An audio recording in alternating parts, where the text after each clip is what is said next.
$1 million of affordable term life for you. All you need to do is call Big Lou at 800-511-3535. Lou will make sure the scales are tipped in your favor. Call 800-511-3535. Big Lou will answer your call and work to fit you into a term life policy that you can afford. Remember, Big Lou's like you. He's on meds too. Call 800-511-3535. 800-511-3535 or biglou.com. Collins over to Lance for three. Bullseye!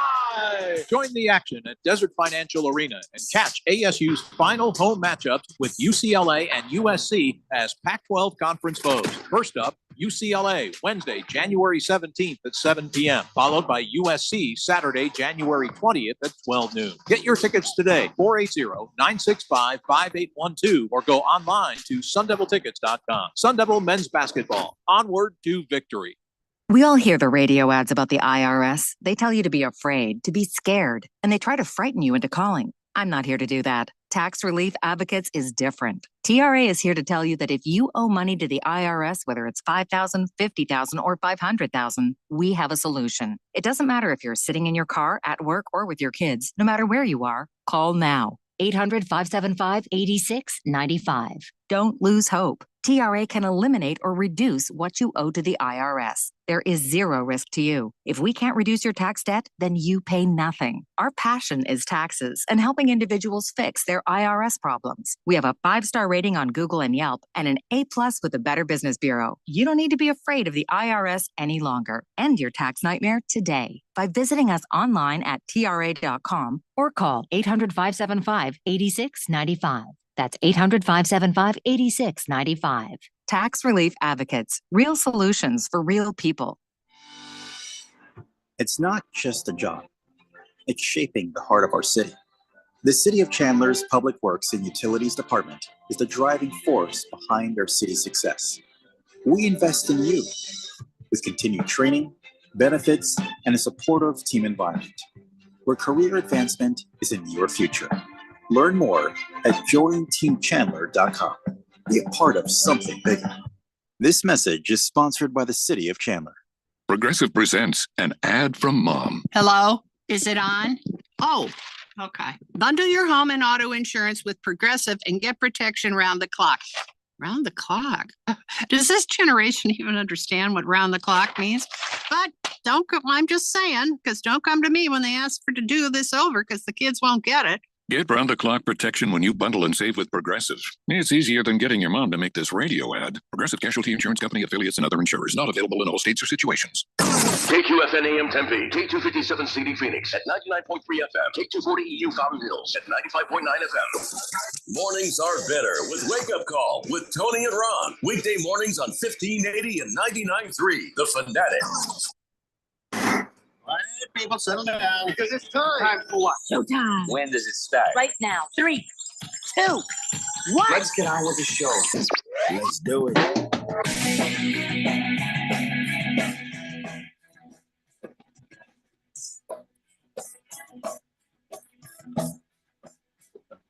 All right, everybody, it's Thursday here on the Daily Blender. I'm your good friend, your radio pal, Jeffrey O'Brien, alongside Randy White.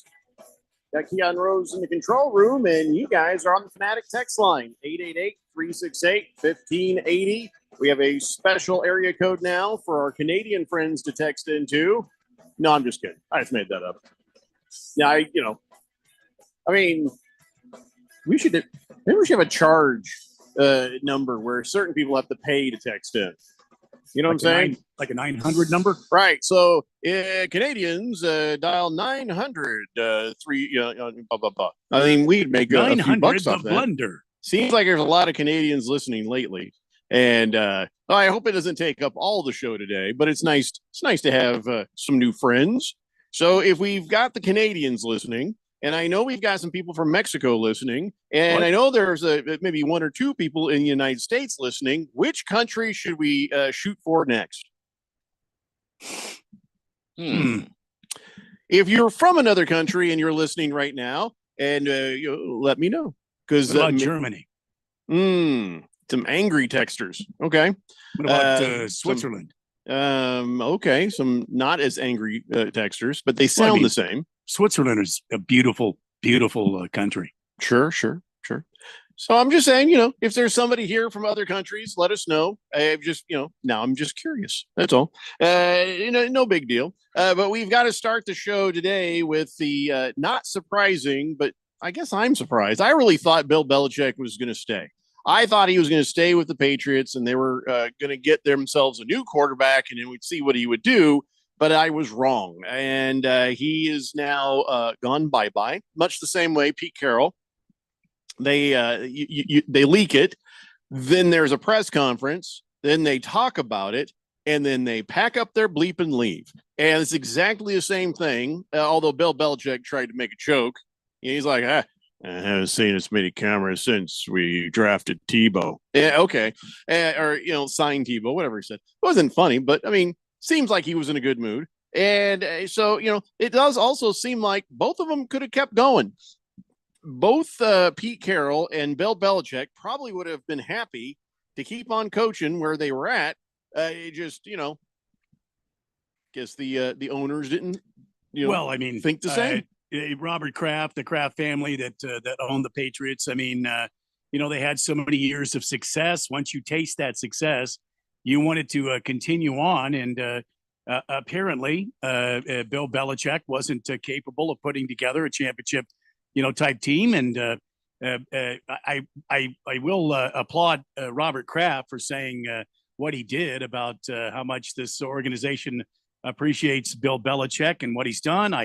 I think it was done, very well. They didn't embarrass him. They didn't throw him out in the streets. I mean, this guy's a coaching legend, and it'll be interesting to see where he goes from here. But it's not going to be the same in New England with somebody else at the helm. And by the way, it seems like from what I'm reading and what I'm hearing, and I am no insider by any means, but I think it's very cool. They're looking at Gerard Mayo as their next head coach. He's, according to everything that I'm reading, he's the favorite. I mean, they have to go through the process, but I think that's pretty cool. I have no idea who that is. He used to be a linebacker for the Patriots, and he's their linebackers coach now. Mm-hmm. And they really like him in the building. They think he's a smart guy. They think he's sharp. One of the ideas of him working there was that he was going to kind of work under Bill and learn all the things that Bill knew. And then whenever it was that they decided to move on, they would already have a guy that they really liked and thought, could handle the responsibilities of being the Patriots head coach, right, and kind of keep that Patriot way rolling. All right. Well, I mean, there's another Patriot, Mike Vrabel. He's available. Maybe think about that. But if they're already, deciding on that guy, well, okay, that's kind. And they may go Vrabel. Vrabel wasn't an idea when the first reports I heard of this were back in November. Well, no one would have thought back in November that the Titans would be dumb enough to just fire Mike Vrabel on a random Tuesday afternoon. Right. Well, so, I don't know that the Patriots job is all that attractive, or maybe it is. Maybe it is because they got that draft pick. I mean, you can absolutely get a franchise quarterback in this draft if you decide to go coach the New England Patriots. Outside of that, what are some other pluses and minuses? Pluses, you got an owner who, he'll spend money. Also, minuses, an owner who likes a rub and tug and sometimes will invite you and it'll be awkward when you have to say no. I mean, there's that. So I don't know. What else is there? Well, very pleasant weather there. I mean, this last weekend, I mean, it was wall-to-wall racists in Boston, though. So absolutely beautiful snowfall, and it was extremely cold there. Yeah, I mean, pluses and minuses, I guess. Pluses and minuses. In the summertime, it's very pleasant. Mosquitoes the size of your cranium. But other than that, I mean, is this Alabama? No, this is not. This is New England. No. I'm asking Keon in the sense that Alabama. Keon is like waving. Don't go. Don't take the job. It's going to be a hard job unless you're a certain kind of guy who can actually give them immediate and automatic wins. Is this the NFL equivalent of Alabama, where you're following a legend, the best to ever do it? You will be compared from the very first nanosecond. And then you also got Old Robert Kraft sitting there, like, well, okay, do something. The job is yours. You got the first pick. We better win a Super Bowl like next week. Yeah, I would say that this is as close to Alabama as the NFL has. I do think that there are some differences, though. One is that the Patriots, there was a decline there over the last few years with Bill, where if you're going to Alabama, you are literally following up Nick Saban, who was one play away from himself being in another national title game with a chance to win another championship for the Tide. He was a Jalen Milroe bad decision running the football away. That is a tough act to follow, where the Patriots are picking third in the draft. They had a horrible season. Bill has made, I think, for the last 4 or 5 years, some really not smart personnel decisions with his abilities as GM. So I think that following that might be easier than following Saban, but it's not going to be great. Unravel it. Yeah, like I think there is going to be some patience there, because you're not coming off of, we were competing for a championship just now with New England. I think you had enough time between that. The Patriots fans might be a little bit more patient than what you're asking people in Bama to think, because they're not going to be patient down there at all. Well, either way, tough acts to follow. So, okay, so now we're starting to get a better idea of the coaches that are out there waiting for jobs and the positions that are now open. And another question is, who is the longest tenured coach right now? I was looking at CBS and they said Mike Tomlin, 17 years. And there were some rumors that still are pouncing around out there that he might just say, yeah, I'm done. I've had enough of this. And I don't know if he's had enough of Pittsburgh or if he's just had enough of coaching, but they're talking about him maybe stepping out. So then I think we'll be up to 9 or 10 openings. Hey, do you know who the next guy up with the longest tenure is in coaching? After Tomlin? After John Mike Harbaugh. Tomlin, 17 years. You are correct, Randy. 16 years for him. And who is it after that? After John Harbaugh. After John Harbaugh.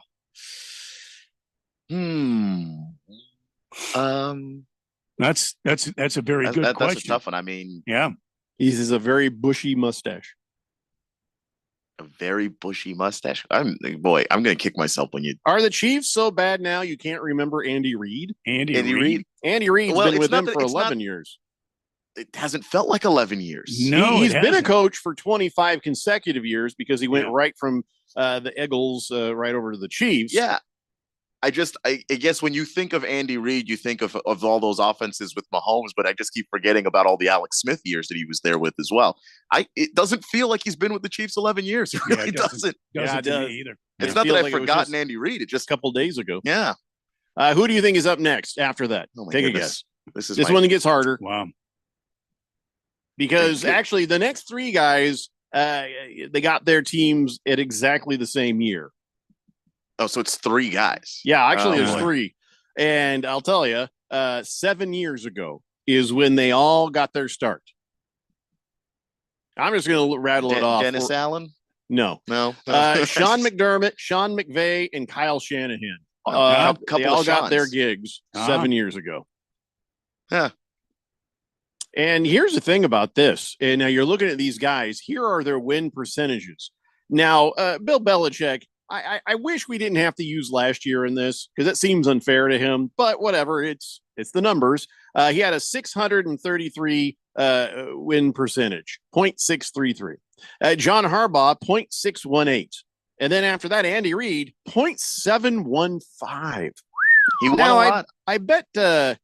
I bet Belichick's was probably higher than that. Oh, did I say Belichick earlier? I meant to say Tomlin. My bad. That was Tomlin with the 0.633. But yes, I don't think Belichick's is it? Can you look his up for me? Because I don't have it on the thing here. Sean McDermott, 0.640.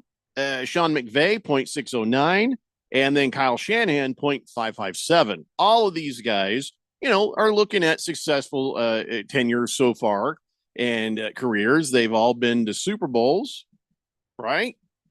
They've not all won. When's the last time the Bills won a Super Bowl? The Bills, the last time they won it? They haven't. Yeah, they haven't won one. They haven't. Yeah. They got to go to 4. That they Rams just got one. The 49ers, they've had an appearance. I don't know if it was they didn't win. Chiefs, that story. Ravens, yeah. Tomlin, yeah, all of those guys, but the Bills and the 49ers.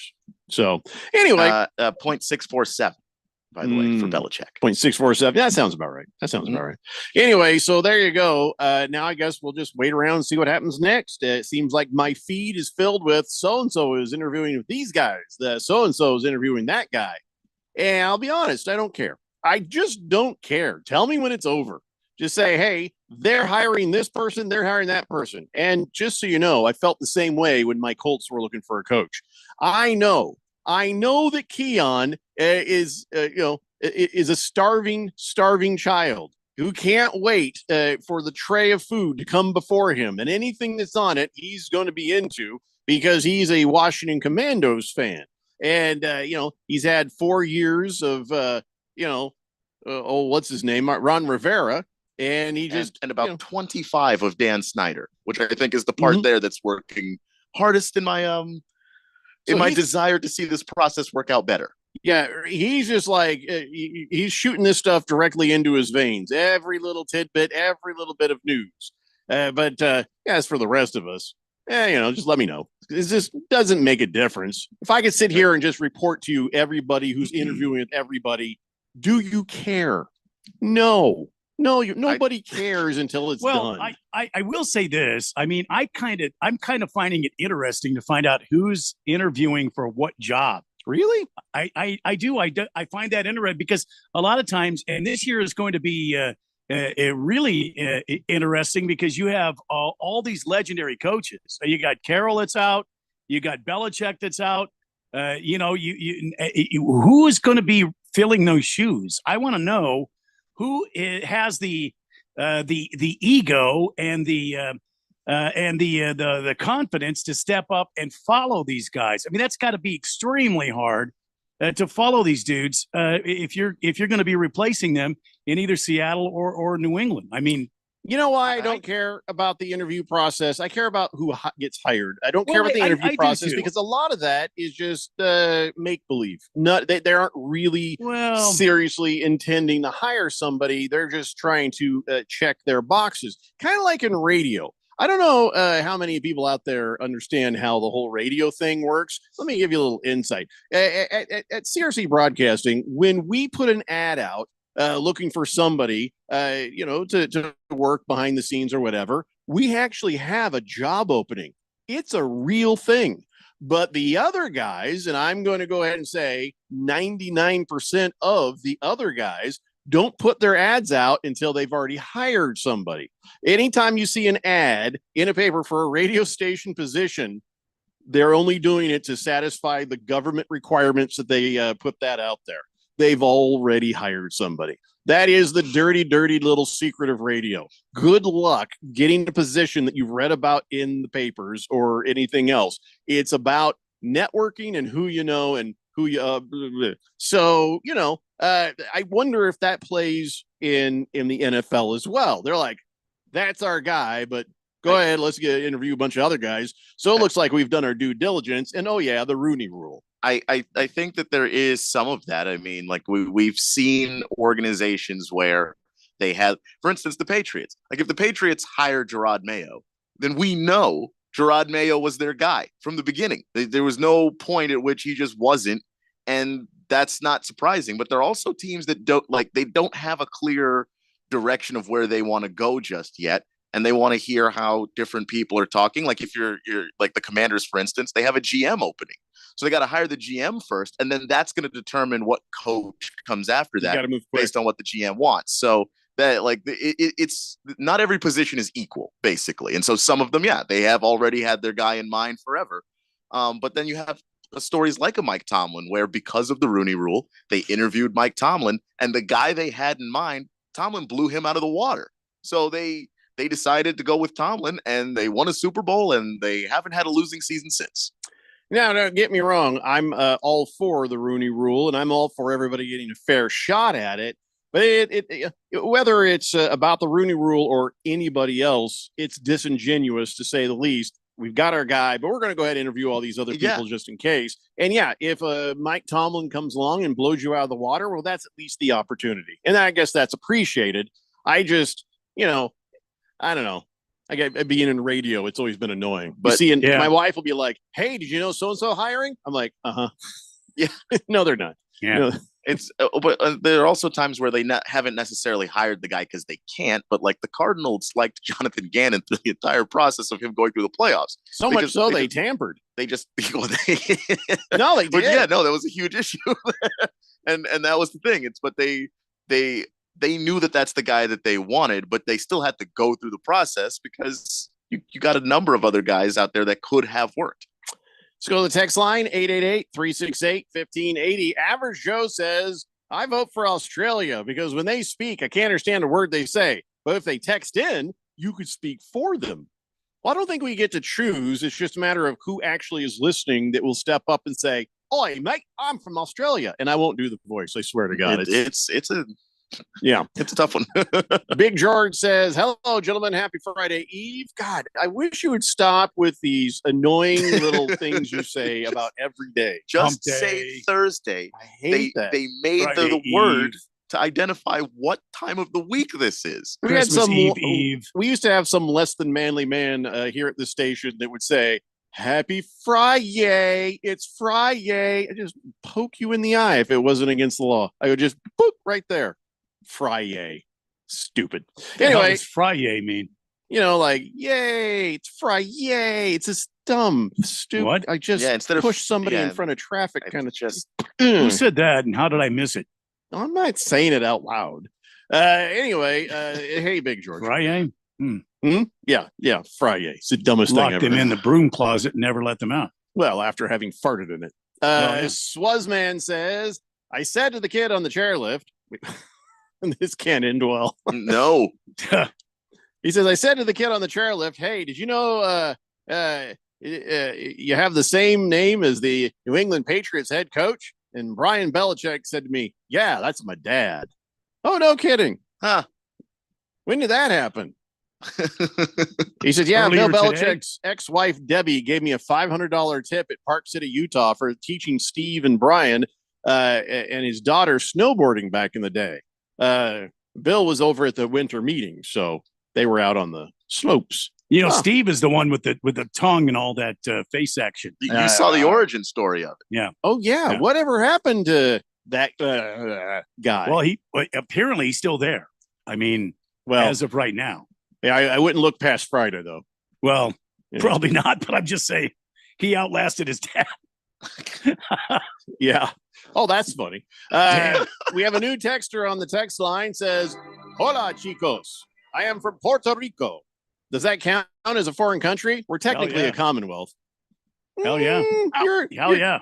Yeah, you know what? That's the thing. You're like a Commonwealth. Are you a state? Are you a different country? I don't know what you are, but you're family. So, yeah, well, I'll say you count. You count-ish. But, yeah, that's cool. Puerto Rico. Questions? Male or female? And if you're listening, who are your teams? I'm just kind of curious if Puerto Rico has Jeffrey, it's some favorites. It's probably soccer. That's fine, but they're not listening to us for soccer, Randy. Soccer and baseball. Well, it can't be because we don't talk any. Probably baseball. Probably baseball. Well, maybe some baseball, but soccer. Let's just let our Puerto Rican friend tell us. And also be careful because they'll cut you. 888-368-1580. I've never heard that reputation before. Honestly, that's the first time hearing of it. That's the first time you heard a Puerto Rican will cut you? Oh, they'll cut you. Yeah. Oh, they'll cut you. They don't even play games. Sometimes as a greeting. It's just, I don't know what it is. Huh. They got a thing about cutting you. They'll carve your chest up like a prime rib, Jack. Yeah, our new friend, 4251, they'll tell you. Hunter says, hi, Daily Blender. This is Hunter. I'm in Phoenix, and I must say I'm enjoying the warm weather. Wow. It was I guess minus 27 Celsius when I left Calgary today, and I land here in Phoenix with a beautiful 15-degree weather. This is great. Okay, first off, Hunter, I would thank you to please use Fahrenheit when you're in our country. Yeah, when you're in America, it's Fahrenheit. So when you say negative to me, it's already that's just too damn cold. It doesn't really matter what the numbers are, but it's negative 16 degrees Fahrenheit for those. Yeah, Celsius challenged like us. Right, like right now it's like 50 something. So enjoy the warmer weather. Anything is warmer than Canada, I'm sure. Baker's Cocky Hens seems to think that the Patriots will hire Bill O'Brien because he had a relationship with Kraft. What do you mean by a relationship? I did. Just curious. What do you mean by relationship? I don't know. Seems okay with happy massages, having been around Deshaun Watson in Texas and all that, and with Kraft in New England and all. There are some comparisons, yeah. Berg says, thank you, Bill Belichick, and go Patriots. There you go, Berg. I wonder if it was as emotional for Berg and Patriot fans as it was for Ralph when Pete Carroll left. I do wonder about that. Did Ralph cry? Did Ralph cry? You know, I feel like he might have been on the verge. He admitted to being a little emotional. Did you make him cry? Oh, yeah. You don't tell me you've been a little emotional and you get away with it. Thank you. So Bill O'Brien works also because he was the offensive coordinator at Alabama. Oh. So if they hire a new person, Billy's out of a job. Right. Well, so now he better get himself. I think we got to go easier because Bill O'Brien was handpicked by Robert Kraft, and I use handpicked not as a. Yeah, I think we got you on that. Wasn't a euphemism. Yeah, So, I don't think there is a euphemism that says, No. but I get what you're saying. You know, yeah. That wasn't Bill. That wasn't Belichick's pick. That was no. Robert Kraft wrapped his hands around. Gosh, I knew you were going to go there. What? The phone and said, "Hey, why don't you come work for us?" Mhm. Why do you gotta make a thing out of something that's not a thing? Yeah, I know where you were going. I'm not going anywhere. It's the Daily Take Blender here on 1580, The Fanatic. This is Brent Musburger's action update on 1580 and 99.3 The Fanatic. Take the guesswork out of your holiday gifts. OmahaSteaks.com for 50% off site-wide and save an additional $30 with promo code VSIN. OmahaSteaks.com. NFL Saturday, the Kansas City Chiefs hosting the Miami Dolphins at Arrowhead Stadium. Kansas City, a 4.5-point favorite, minus 230 on the money line. The Dolphins are plus 190, over under 44.5. The Houston Texans Saturday hosting the Cleveland Browns. The Browns are a 2.5-point road favorite, minus 144 on the money line. Houston plus 122, and the over under at Energy Stadium, 44.5. San Francisco, the favorite to win the Super Bowl at plus 220, Baltimore plus 320, and the Buffalo Bills at plus 650. I'm Tony Desiri with your VSiN Action Update on 1580 and 99.3 The Fanatic.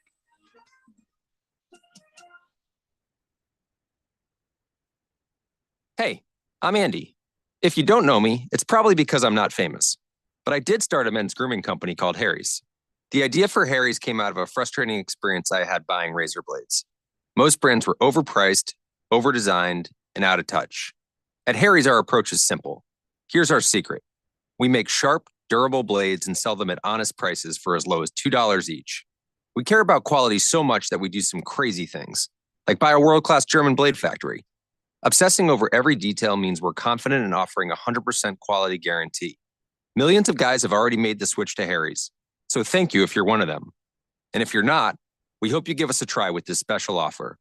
Get a Harry starter set with a 5-blade razor, weighted handle, shave gel, and a travel cover, all for just $3 plus free shipping. Just go to harrys.com and enter code SIMPLE at checkout. That's harrys.com, code SIMPLE. Enjoy. What's up, everybody? Nick Costos here, host of You Better You Bet, reminding you to check out the show. Now, why should you check out You Better You Bet? Because we bring you the most fun. We bring you the most insightful, the most entertaining show in the wagertainment world. From up-to-the-minute breakdowns of backdoor covers, bad beats, and the cheers and tears that come alongside them. Plus, you'll get the best betting analysis anywhere from myself, Ken Barkley, and some of the best minds in the sports wagering world. So tune in weekdays, noon to 3 on Arizona Sports Betting Station, 1580 and 99.3, The Fanatic.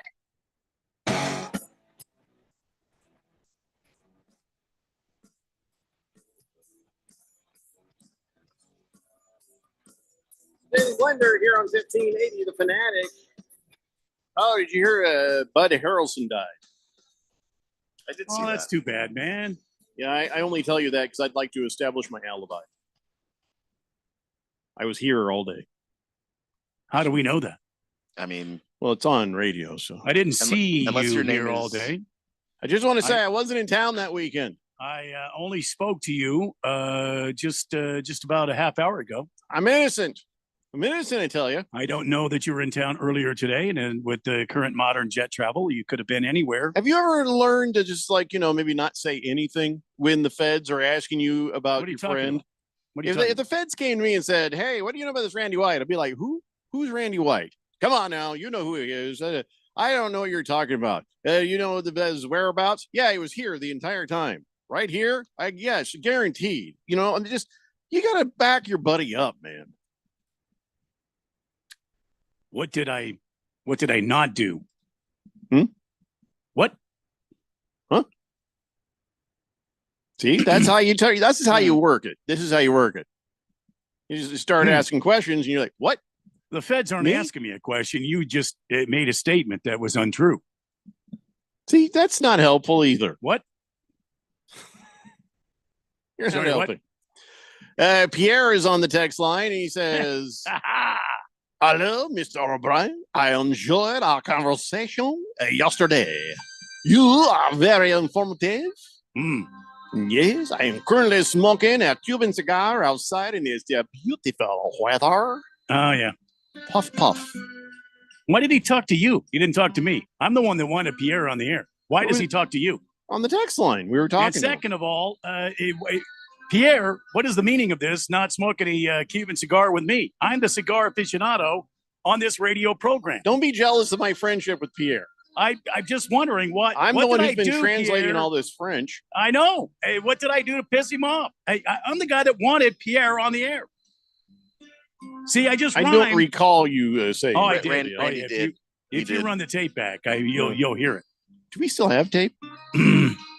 Doesn't matter. Tape, digital, whatever the hell it is. If you run it back, you'll hear me saying, "We need Pierre on." I asked for so little. Jeffrey. How many times do you smoke cigars without me? Pretty much every day. Every damn day. So shut up. Because you're way the hell over there, and I'm over here. Well, the Pierre is in Canada. No, he's not. He's here, and he's in.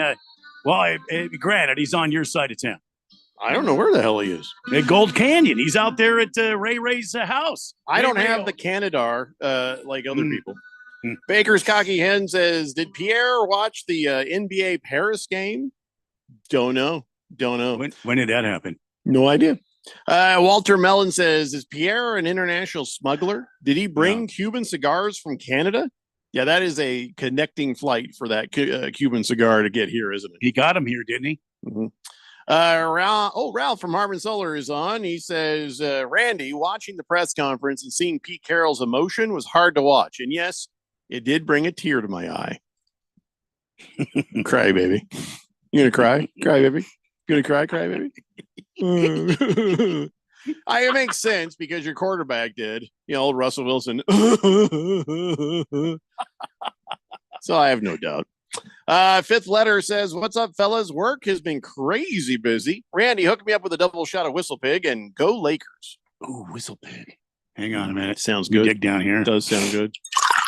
Stock and Slap says, aren't NFL teams private entities? They should be able to do the least amount of due diligence in their hiring process and allow as much nepotism to exist in their organization as they want. Let the competent teams find the best candidates and the rest can keep hiring their guy and remain lackluster. This is what the teams have been doing for so long. I mean, this whole thing about, the Rooney Rule and all that business. I mean, who really, other than Pittsburgh, who really follows the Rooney Rule? Yeah, I mean, it's a good idea, but it doesn't seem like anybody legitimately follows. I mean, outside of the Texans who and they got themselves 3 times in a row. Well, but the doing it. Texans had to do some damage control. I mean, but the Texans did it for 3 years in a row. I mean, they kept firing guys, but they kept hiring. They kept hiring black coaches. They had Lovie Smith and they had David Culley. Now they got D'Amico Ryan. But anybody of any color, sometimes you got to hire some people till you find just the right one. Well, but David Culley is a great head coach. And Houston didn't give him a chance. One season? Come on. One season. But season. Even one season isn't enough to tell you, what's going to go on with somebody. I didn't like the Lovie Smith hire, but they didn't give him any time to do anything either. Yeah. I think that's just how Houston operates. You just keep hiring guys until someone. He comes in Lovie and fixes Smith? everything. Yeah. He does have an epic beard. They hired his Yeah. beard and didn't realize there was And somebody then that came with it. Lovey had to be along, and they were Well, like, "Really? Can you just Part of it. Yeah. leave him at home?" Sort of attached. Lost Toby says the Patriots, they're hiring Joe Biden. Let me just say that would be the funniest walk out of the tunnel ever. You ever know that Joe Biden walks like he's got the PB Tans? Like he's got to really go to the bathroom. And I thought that maybe that was what it was when I saw this thing of him doing his little walk, almost like the penguin. Oh. And I realized, I think what happened is Joe Biden passed away a couple of years ago. And they put him into a metal suit, and so it's like, and that's why he walks all stiff like that. It would explain a whole awful lot, because there was like a 3-month stretch there where the exosuit was malfunctioning, and Joe Biden was falling down everywhere, off of bicycles, off of Air Force One, just everywhere you could fall. He was just check the warranty, tipping over. Like C-3PO just fell on his back and he couldn't get up. He does. That's it. He walks like C-3PO. Oh my God, that's it. That was the first thought I had. I'm right. Wow. Joe Biden is C-3PO. No, so it's not the PP everybody. dance. You heard it here first, ladies and gentlemen. Anyways, I don't know how we got on that. Swazman says, the coldest I've ever gone snowboarding or skiing, it was minus 40 degrees Fahrenheit at Devil's Head Ski Area in Wisconsin. And there was only 6 people in the mountain that day, including me. I think that would kill you. Minus 40? Minus 40 skiing in it. Now you've just increased the wind chill factor. You die before you get a third of the way down the mountain. It's like playing golf in 114. I think this is worse. I think that's worse, yeah. Because if you drink a lot of water in 114. No, have you guys been on the course in 114? I have. Yeah, have you been on the course when it's 114? Have you been on a course when it was minus 40 playing downhill fast? Listen, I mean, my truck, I lived in Flagstaff for a while. I worked at minus 40 in Flagstaff. Well, it was minus 22 and snow was coming down and it was breezy. So the wind chill factor was probably more than that. Yeah. Oh yeah. My truck broke down. You know where you're coming into Flagstaff and they got that turn and you start heading out toward East Flagstaff there. Okay. My truck broke down at that shopping center and I had to pull off in there. And I got off the air at 6 a.m. So it was about 6:30 in the morning and I had nothing. I didn't have a parka. So I had to walk to my apartment from that place because my roommate at the time was already at work. He worked at the Beacons moving company there, which was on the other side of the railroad track. So I had to walk home about 2 miles, and that was not fun. Okay. In minus 22 degrees. Roughly, yeah. Around minus 20. I don't know if it's ever 20, been minus 22 degrees in Flagstaff. Oh, yes, it has. Oh my God. Yes, it has. Yeah. I don't know. Oh no, there was ice and snow everywhere. I used to be in San Antonio when I was in high school, and we play pickup basketball outside at 105, which that's doable. Is 105? Not great. No. You're gonna die, but still. But we had plenty of water, all the Gatorade, and you make it. You're not going to die, but minus 40 is crazy. Minus 40 is a feeling I don't ever want to be familiar with that on any level. Everything is numb. Which, by the way, ski. Did you can't ski in that? Did you see what the wind chill was going to be for that Kansas City game? Minus 32. It's minus 32. Why don't they play the game earlier? So the kickers, I don't know if that's the deciding factor. It might help it make it warmer. Or the punter hits the ball, their feet might break off. Yeah, the ball's not moving. Their leg is going backwards. Yeah, oh yeah. It's going to be what was that? Paul George moment. That's what it's going to look like. But incredibly self-inflicted. Yeah. 602 Pats fan says, well, this sucks. I really wanted Belichick to retire as the Patriots head coach, but, well, good luck to him wherever he ends up. We need a clean house, so everyone must go. And yes, we all owe the appreciation to Bill Belichick. Thank you, coach, he says. Big George says, oh, no, Woody Harrelson died? Did he really? No. It was Woody Harrelson? It's not. Is Woody Harrelson 79, Big George? Just not the same guy. Last Optimist says, don't say anything to the feds. Don't say anything the feds know is a lie. That's how they got Martha Stewart. Good point. Good point. Last Optimist also says the only Puerto Ricans in the area I know are Raiders fans. So be careful, guys. And he says, I don't care about who's interviewing in the news. Half of them are just to satisfy the Rooney Rule. Well, but I don't know that that's true. Now. I don't think. Please. Like Raheem Morris is getting a lot of attention from teams because he's genuinely built his reputation back up, and not unlike Dan Quinn, he's getting a second look. Aaron Glenn has done a good job in Detroit with the Lions defense with the players that he has. He doesn't have the best players, but there are games where the Lions can clamp down and play some solid defense. So these guys are not guys that are getting interest just to satisfy the Rooney Rule. May not guarantee jobs, but come on. I just realized something. The best negotiations end with nobody happy. And so if you look at the Rooney Rule, it pisses everyone off. The racist people will say, "Oh, yeah," and then the other people on the other side who are skeptical will say, "Well, they're just." Everybody says they're only doing it to satisfy the Rooney Rule. The good people will say it, and the bad people will say it. Everybody says the same thing, so it must be a good idea. You know what I mean? Or it just must the best be a good idea we have. Like maybe there is a better idea, but this is the best one we've got right now. How about people stop being dirty, filthy racists, and then we just get to hire everybody based on the quality of their brain and their qualifications. And, maybe in another 20 years, people will have had the opportunities to have the qualifications that go along with their talent. So, yeah, I think we need the Rooney Rule for a little while longer. So let me ask this question. Who was the offensive coordinator for the Commandos this year? Your mom. It was Eric Bieniemy. God, I was so close. My mom's dead, Jeffrey. We go over this almost on a monthly basis. I know. I just keep forgetting. Nobody's talking about Eric Bieniemy. Nobody. The team lost 8 games in a row. That's why nobody's talking about Eric Bieniemy. But nobody's talking about him taking over in Washington.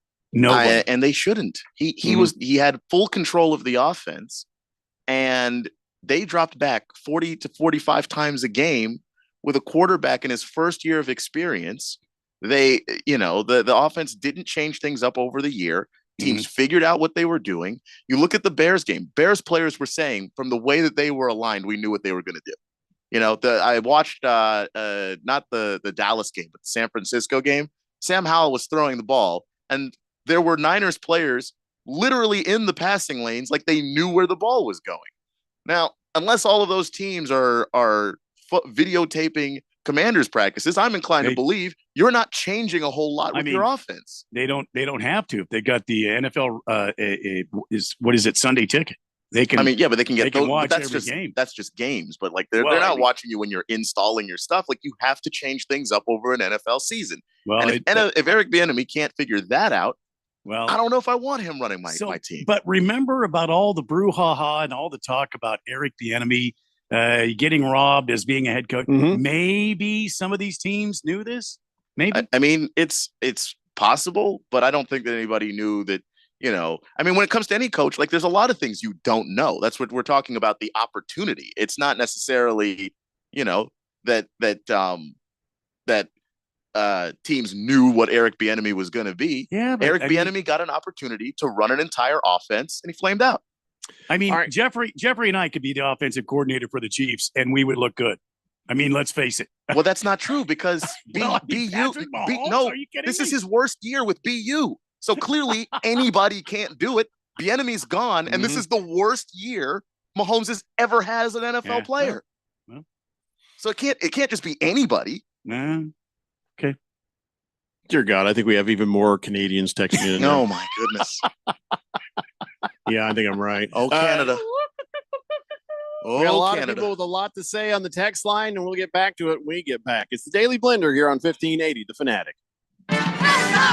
Did you know Bash's is the exclusive discount ticket sponsor of the 36th Annual Arizona Renaissance Festival? Stop by customer service today to pick up your tickets. Don't miss the action and adventure at this year's festival every weekend from February 3rd through March 31st, including President's Day, Monday, February 19th. To check out this year's festivities, visit arizona.renfestinfo.com.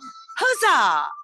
Hey, Jeffrey O'Brien here. And listen, Phoenix has had over 53 days of 110 degree plus this summer. This last July alone, we had 30 consecutive days of 110 plus. And this summer heat might just be the new normal for summers here in Arizona. What you need to do is call Harmon Solar today. Harmon Solar could save you over 80% off your electric bills. They're locally owned, family-owned company. Call Harmon Solar for a free estimate. 800-281-3189. That's 800-281-3189 or go to harmonsolar.com. Finding great candidates to hire can be like, well, trying to find a needle in a haystack, but not with ZipRecruiter. Its powerful technology actively finds and invites qualified candidates to apply to your job. So while other companies might deliver a lot of hay, ZipRecruiter finds you the needle in the haystack. See why 4 out of 5 employers who post a job on ZipRecruiter get a quality candidate within the first day.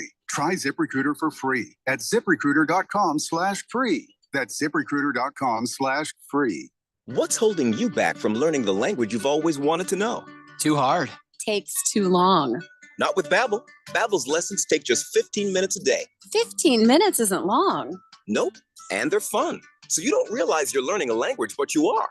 In 3 weeks, you're able to start having conversations. And Babbel's lessons are built around real life. And with Babbel, it isn't hard. It's perfect. Start learning a new language today. Go to Babbel.com. That's Babbel.com. Collins over to Lance for 3. Bullseye! Join the action at Desert Financial Arena and catch ASU's final home matchups with UCLA and USC as Pac-12 conference foes. First up, UCLA, Wednesday, January 17th at 7 p.m., followed by USC Saturday, January 20th at 12 noon. Get your tickets today, 480-965-5812, or go online to sundeviltickets.com. Sun Devil men's basketball, onward to victory. It's almost time for Arizona voters to pick their candidate for president. If you want to vote in the presidential preference election on March 19th, the law requires you to be a registered member with one of the recognized political parties participating in this election. This year, the Republican Party and Democratic Party are holding a presidential preference election. Get all the election dates and details at arizona.vote. This message is sponsored by the Arizona Secretary of State's office. This is Brent Musburger. Don't miss Pro Football Blitz, Saturday afternoons, right here on Arizona's sports betting station, 1580 and 99.3, The Fanatic.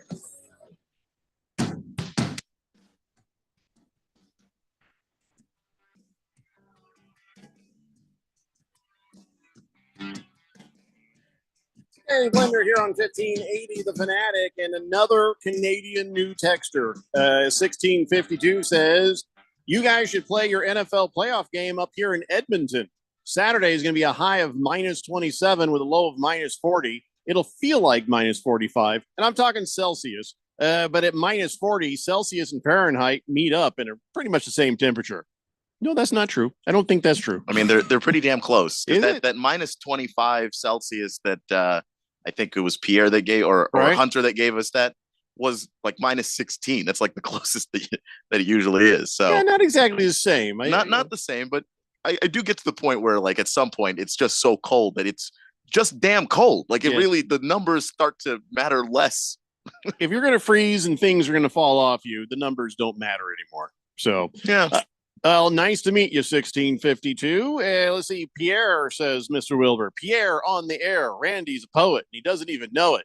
I don't know why I read Mr. Wilbur's stuff sometimes. Well, I mean, Mr. Wilbur is one of my biggest fans. What can I say? Florida Mustard says, Pierre is the name of my wife's hemorrhoid cream. What? Is there really a hemorrhoid? Take a picture of No. that. Let me see the bottle. I don't believe you. No. Random texter says, I think Joe Biden actually walks like a Roomba every time he gets done with a speech. He's bumping into stuff. All right. He says, Jeffrey, did you say Pete Carroll started to cry a little bit during his press conference? He did. Yeah, he did.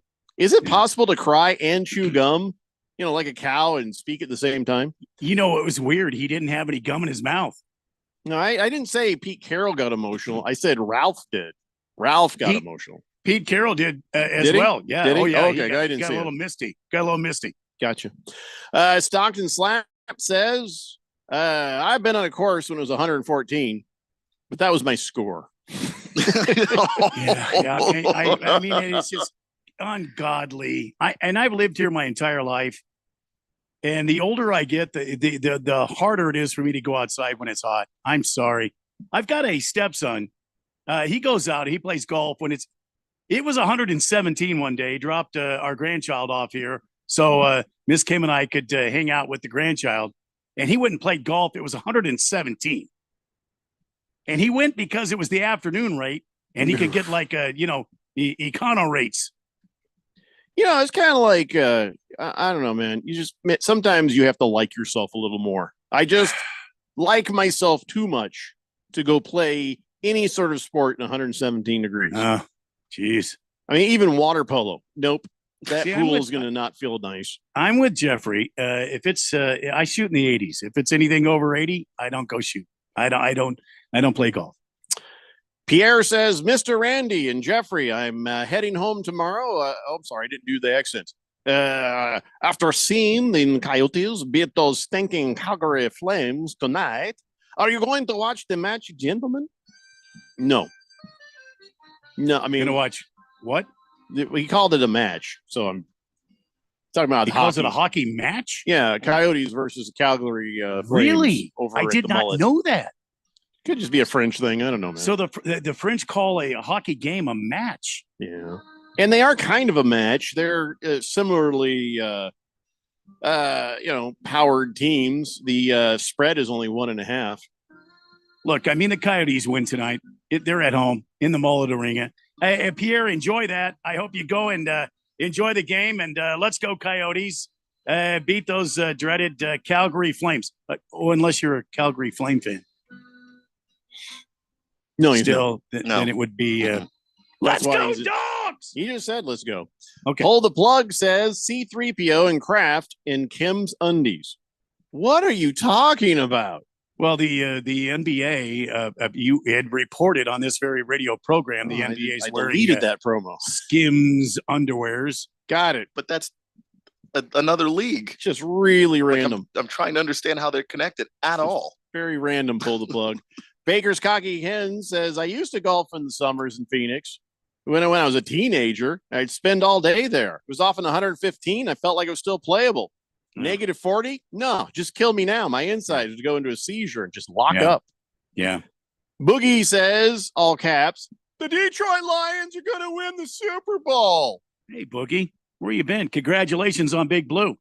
He also says, I predict Cliff Kingsbury will be the next head coach of the Seattle Bitch Chickens. That would be something, wouldn't it? And then we really would have to do a welfare check on Ralph. Oh, boy. Taco Kenny says, minus 40 weather playing football. I can't say it the way he said it, but your twig and berries would fall off. Oh, yeah. Yeah. There's a reason why the Canadian Football League, they play their games in summer. Yeah, that's because even they know.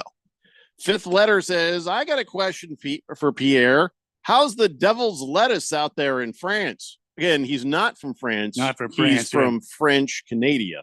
Yeah. So fifth letter, let's just fifth letter. I don't think Pierre partakes of the devil's lettuce. We don't know that. Just want to. We don't know that either way. No, I think he's a manly man. Look, his name is Pierre. Can I just get my Canadian friends, when you go into the game tonight, you guys are hanging out, would you guys take a group photo and send it in so I can see what you Canadians look like? I'm just curious now. So if you have a moment, you a bunch of Canadians, get a picture. You know what we need to do is we need to get their somebody's address and send a bunch of swag their way. I don't know. That's international shipping. Why don't you just kind of keep it quiet on that, huh? Chief Skull says the Patriots should go back to their 1970 uniforms because I wish the team, nothing but going back to oblivion. And Ralph is crying because the Seahawks will now go back to being the worst of the West. Well, that depends. That depends on who they bring in. So nothing is set yet, Chief Skull, but it would be funny. Lost Toby says the Rooney Rule is how we got Keon. So I'm in favor of it? That is such garbage. Shut up, Lost Toby. Can you believe that? Yeah. An ACLU lawyer made that joke. Made that joke. and on top of it, it's so the opposite of what actually happened that I can't even find it funny. We found the person with the best personality and the best qualifications, and we hired him. That's what happened. Imagine that. If you can do things like that, you don't need a Rooney Rule. No need for it. Yeah, imagine it. Wow. Cowboy Sparky says, "What? The FBI is not talking about Woody Harrelson dying?" I have no idea. It wasn't Woody Harrelson. No. Kiss the Cook says French bread. Nice to hear Love from you, it. Kiss the Cook. Yeah, it's good Yeah. stuff. Love that. Walter Mellon says, I guess the Seahawks fans put the bitch in Rainy City bitch pigeons. What? Huh? I don't understand what you're saying. What? I don't know what you're saying. It's a Thursday show for sure. Don't know what you're saying.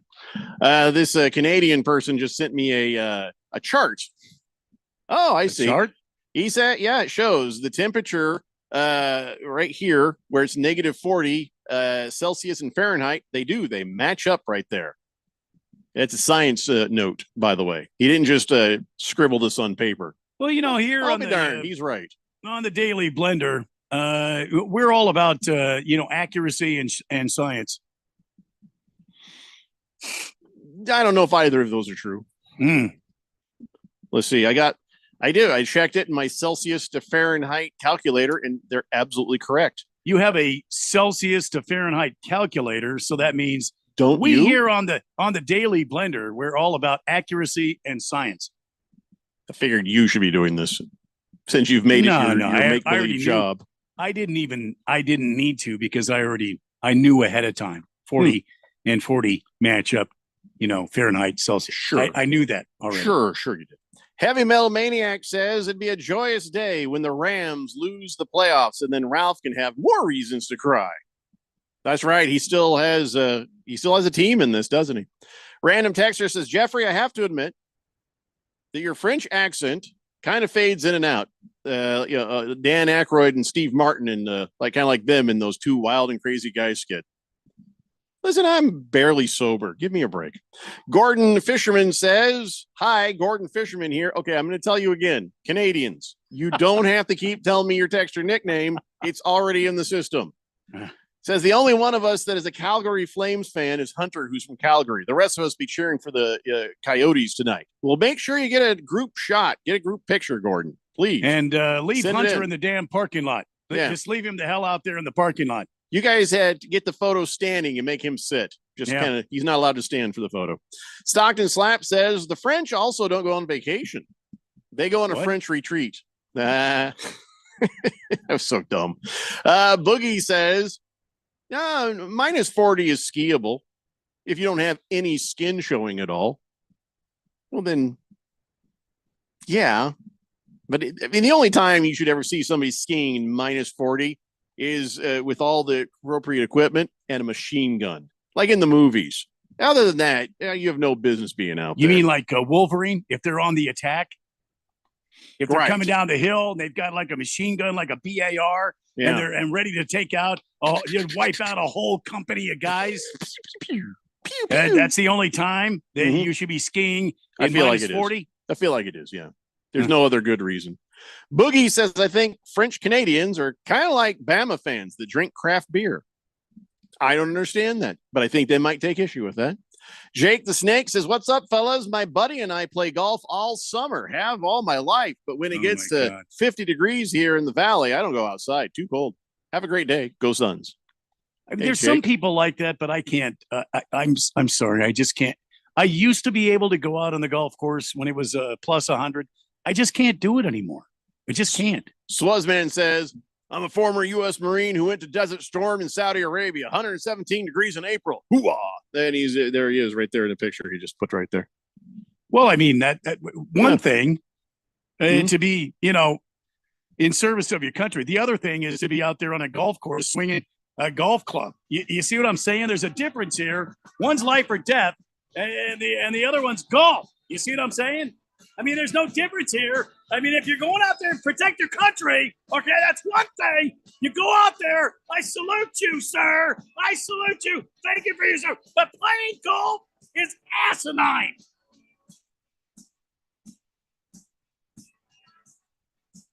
I can't argue with that, yeah. strong opinion. No, I guess he's right. It's a hot take. Literally. Literally. Dad joke.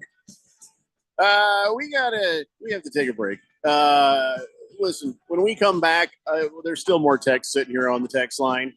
I got a whole pile of stuff that we're supposed to talk about. We might actually get to that. One thing I won't tolerate is Canadian hatred here. No, that's not true. I probably will. It's a Daily Blender here on 1580 The Fanatic.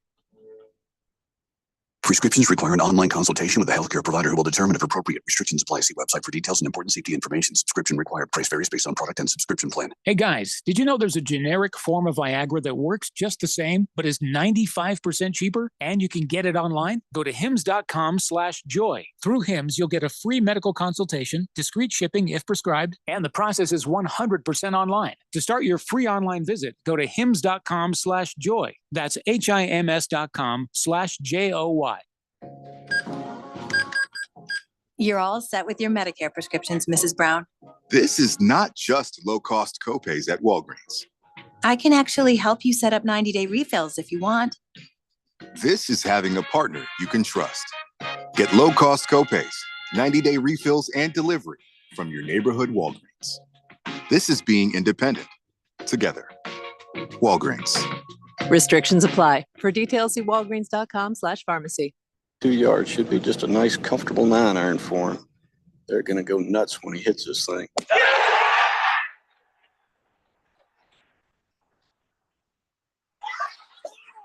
What in? The People's Open is back. See the PGA Tour's best teed up at the 2024 WM Phoenix Open presented by Taylor Morrison. February 5th through 11th at TPC Scottsdale. Get tournament and ticket info at WMPhoenixOpen.com.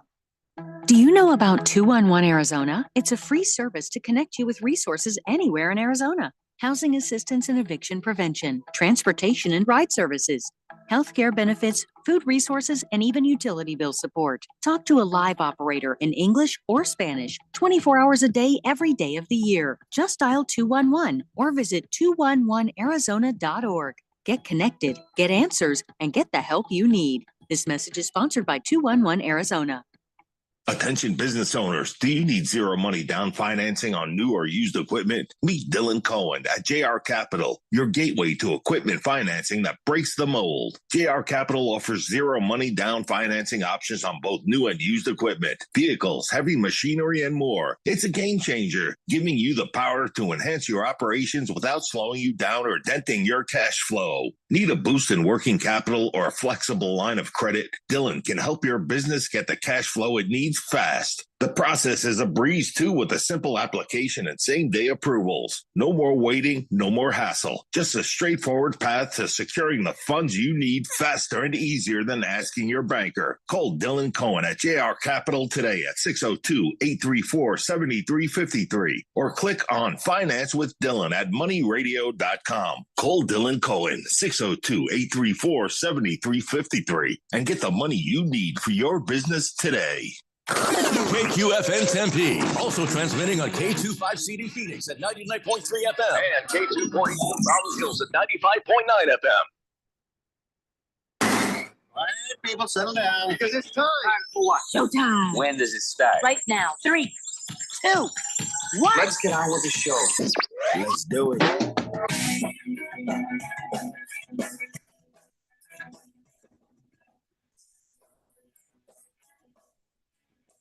All right, everybody, it's 4 o'clock here on the Daily Blender. Your good friend, your radio pal, Jeffrey O'Brien, alongside Randy White. Got Keon Rose in the control room, and you guys are on the Fanatic text line, 888-368-1580, as we broadcast live in the Harman Solar Studios in Scottsdale on National Milk Day. Today is National Milk Day. How many of you knew that? Like what, 1%? 2%? Are you making a milk joke? Dad joke. That's what we need. We need some sort of a sounder that, I don't know, like if some girls sing dad joke, you know, like singing that or something in the background when everybody makes a dad joke or a lame joke. Bring your daughter into the studio. I'll record her and we'll make a dad joke. No, I figure we could just find, I want some sexy ladies going dad joke, something like that. I mean, my daughter ain't doing that. Forget that. Sexy lady? ladies, like three of them at least. Well, Dad joke. maybe Alex and Kim could come in. We could Okay. record them. We get Keon's girlfriend in there too then. So, and have them Keon, do that. You've got a lady friend, do you, Keon? Same one. You met her. Well, listen, Keon is single, and he's not single. He's got a girlfriend. He's got a girlfriend. You know what I mean, though. I mean, he came to the barbecue. Okay, I didn't know. Listen, I'm innocent. I didn't know that. I'm not staying up with Keon and his love life. Come on, you're the one that does that, Jeffrey, not me. I don't do anything. I just sometimes listen and pay attention. You and Keon are always talking about, ladies and stuff. We are and never talking about ladies. Never get to be a part of that. Quite frankly, never comes up. Oh, okay. I only know this. The only reason I know this is because the other day he was later or something, or he was like, "Oh, I'm leaving. I got to get out of here. I got to go meet up with my gal." And I'm like, "Oh, you still got your gal?" He's like, "Yes." I'm like, "That's how I know." I'm not sitting there asking Keon like questions. I'd like respect the man's privacy. Mm-hmm. Okay. All right, that's what you say, but I'm okay. All right. Well, appreciate that though. Yeah.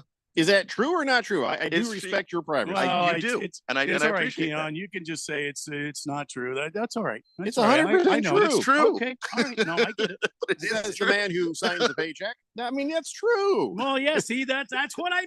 Did you hear that, Keon? He's not under any sort of duress. But the thing is, it is true. So I tend to respect people's, this is the thing. I respect people's privacy, and also we're men, so we don't ask the same kinds of questions as women. My wife will ask me every couple days, she'll start asking me stuff about you guys. Say, "Oh, well, what about this?" I'm like, "I have no idea." Well, why don't you? She's surprised I'm not asking you guys all these doesn't deep she know personal that questions. we're men? We don't talk about that. I try to tell her. Like, men don't ask each other these things. Well, that's what I'm talking about. How do you know he's got a girlfriend? And I didn't even know that. Told you. See what I mean? That's the what other I'm talking day, about. we could go another year, and I wouldn't know. Yeah, see. So it just happened to come up the other day. It's the only reason I know this. I don't even talk about it. Okay. All right. So I think I'm the most manliest out of this entire group. He told me. We were in the studio. I'm normally there longer. Did you tell me I when left I'm in the as soon studio? as the show was over because I had. You We're never in the studio. Yeah, well, I was in last week. But you weren't that day though. I'm in the sorry, studio. yes, you were. Way more than you. You left first. Nobody talks to me about their personal You life. You left first. That you're damn right I did. Yeah, because it's time for me to go. Yeah, when it was time for me to go, you were already gone.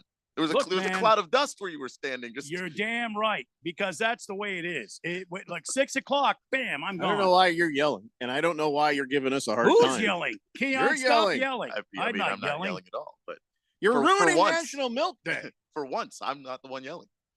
All I got in my house is lactose-free milk, and because of that, I've drank nothing but lactose-free milk for 10 years, and now I believe I might be lactose intolerant. I just might have developed it. I think I have, because, man, you give me some real milk, I'll enjoy it. And oh, geez, here we go. Yeah, I made chili this past weekend, guys. Ooh, nice. Is your chili soupy or thick? I have it's medium. All right, it's fair medium. enough. It's a little soup, but it's mostly chili.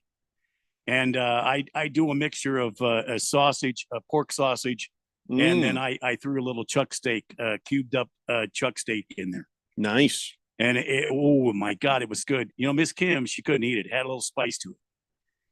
So for the first part of this week, the first 3 days of this week, I was eating chili. Nice.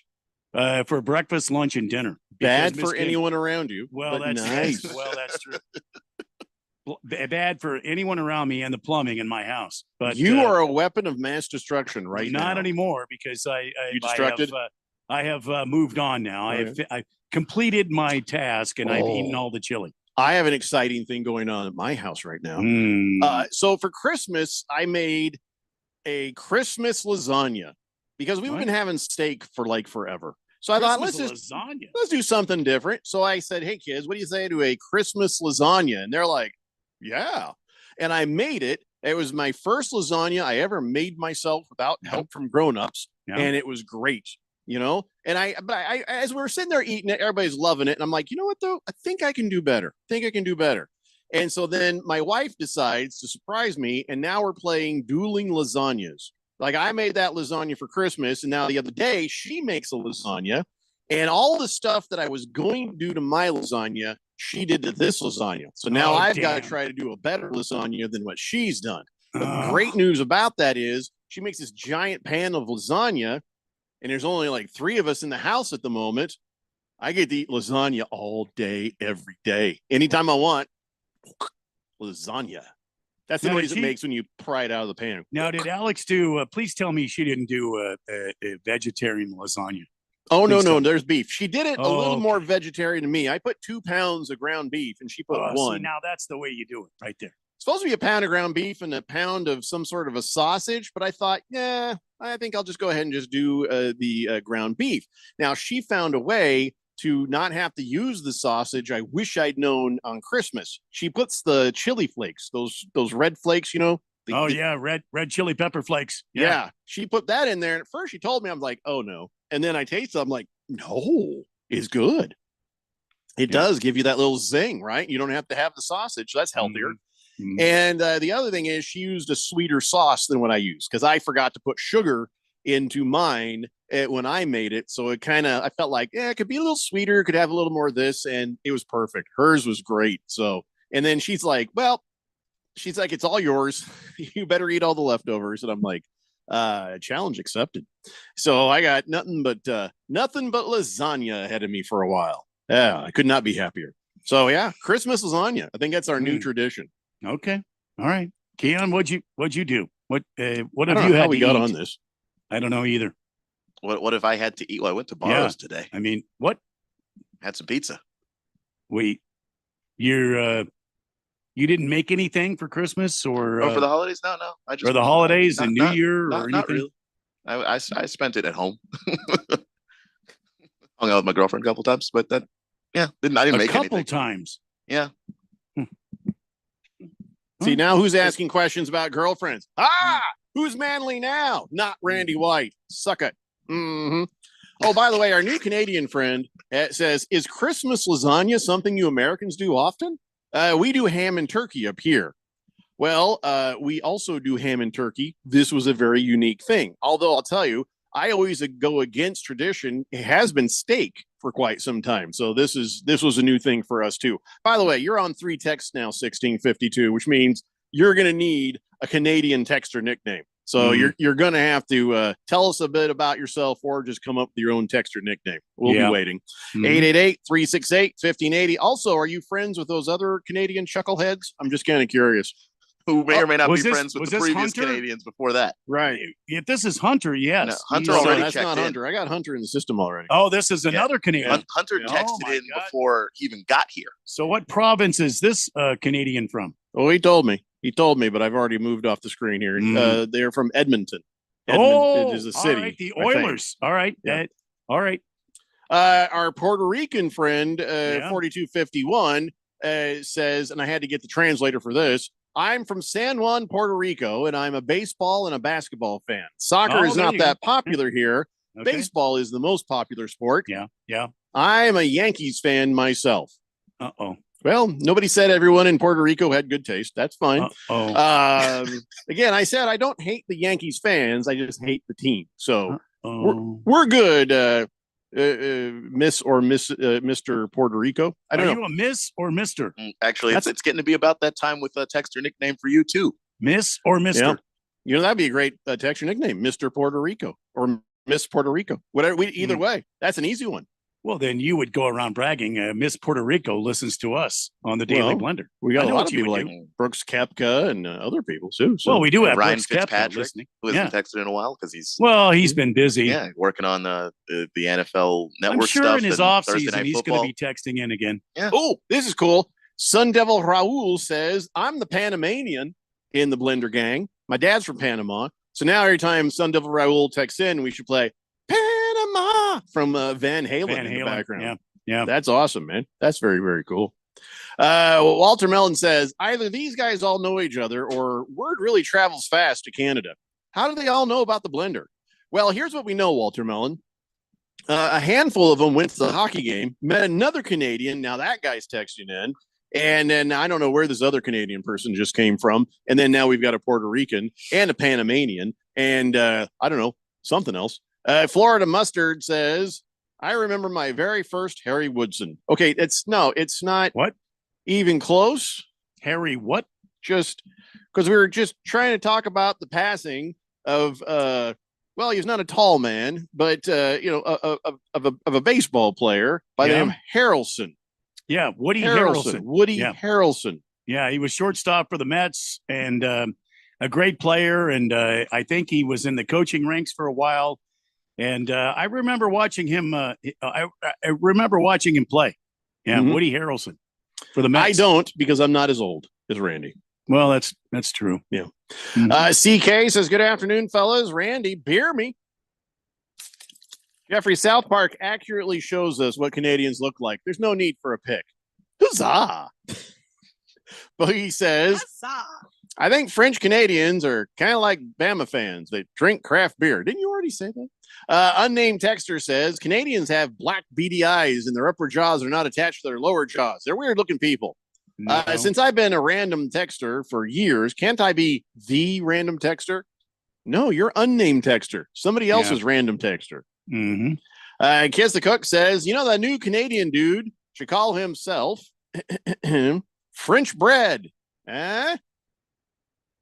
Well, no. He says, I did walk Papago GC at 118 degrees once. Oh my God. Papago? Really? Yeah. Against the Spread says, I golf in the summer all the time. You can play the nicest courses in the valley for $50. By the way, do you guys know that a fan died at the Ice Bowl?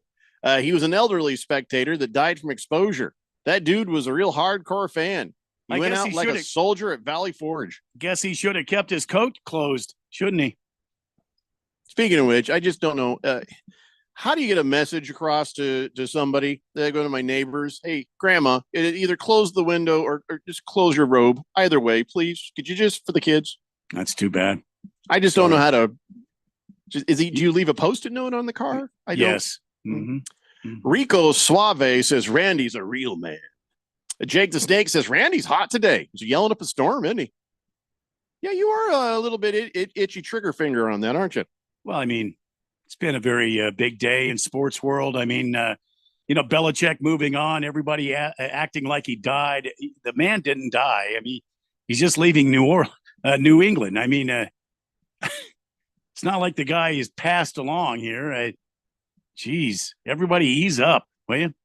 Raven Kid says, for it being a National Milk Day, you guys are sure milking this conversation. 5-minute penalty for Raven Kid, please. The Wiz says, no beans in the chili, Randy. How very Texan of you. No, I've got beans in the chili. I have pinto beans in the chili. And it does sound like a euphemism. I got no beans in the chili. You know what that means. I know idea. Don't know what that means. No, nobody knows what you mean by that. Yeah. Moist One says, love of lasagna is just another thing that you and Garfield share. Besides being, I can't read that. That's good, Moist One. He called me the P word. Halfy Lefty says, which football expert is on today? What are you talking about? Me. Fantasy season is over. Randy White's on today. So I got draft questions for next season. Okay. Randy White's here to answer your draft questions. We'll see you in August for that one, Hefty. Lost Toby says, Christmas is tamales night. Oh, that's good. Oh, nothing like a homemade tamale. Let me tell you, Lost Toby, I can get down with that. Let me tell you why it can't happen. Because when the lady comes along and sells tamale, by the way, that's what I need on my thing. No solicitors except for the lady selling tamales. I love tamales. Yeah. But the problem is they show up. What do? You eat them immediately. You don't wait. Yeah. They're fresh. Yeah. You eat them when you get them. Yeah. And there's no way they'd survive to be Christmas dinner. Yeah. Don't say freeze them. Don't you dare say freeze them. No. Don't freeze them. No. When tamale lady shows up, you eat them. You eat the tamales. If she comes to your work, you eat them at work. If she shows up at your house, you eat them in the house. If she's on the side of the road, you eat them in the car. Oh, yeah. Miss Kim and I got half dozen tamales from our next door neighbor, Liz. Liz makes tamales? No, she went to Danny's mom's house. Can say, don't ever move. Yeah, Danny's mom knows how to make the tamales like Okay. traditional. Then With never with the move. the black olive in there. Oh my God. I had 3 of them right away. It was as if I only had one. I asked Kim Never. for her 3 and she wouldn't let me have them. Can never move. Yeah. That's true. Yeah. Yeah. She loves you. She's there for you. Oh yeah. Don't ask for the tamales.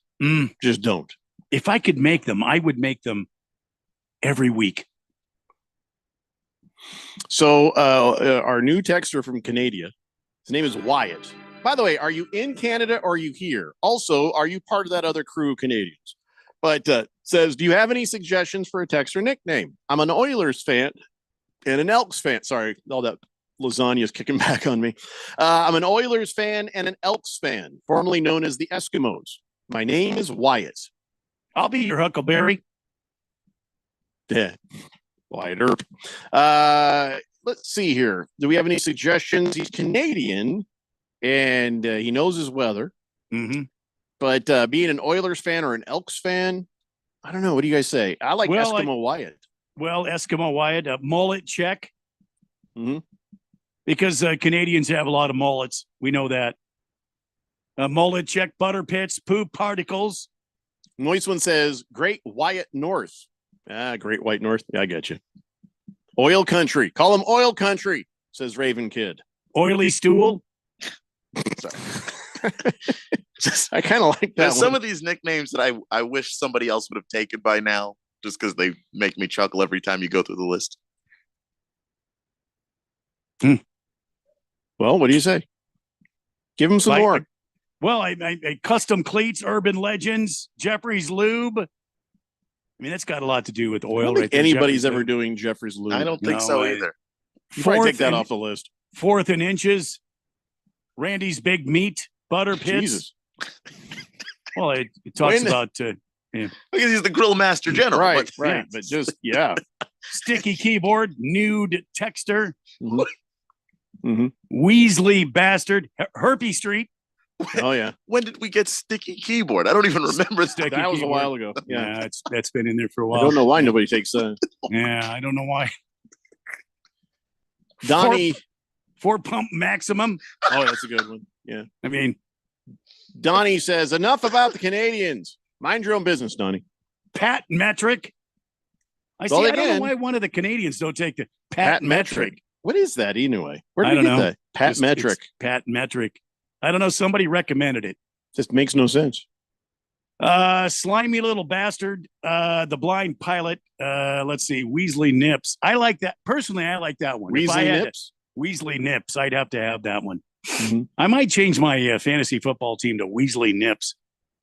Mars Bars 805 says, Viva Mexico, cabrones. Happy Thirsty Thursday, guys. Go Lakers. Tamale for Christmas with an 805, please, Randy. There you go.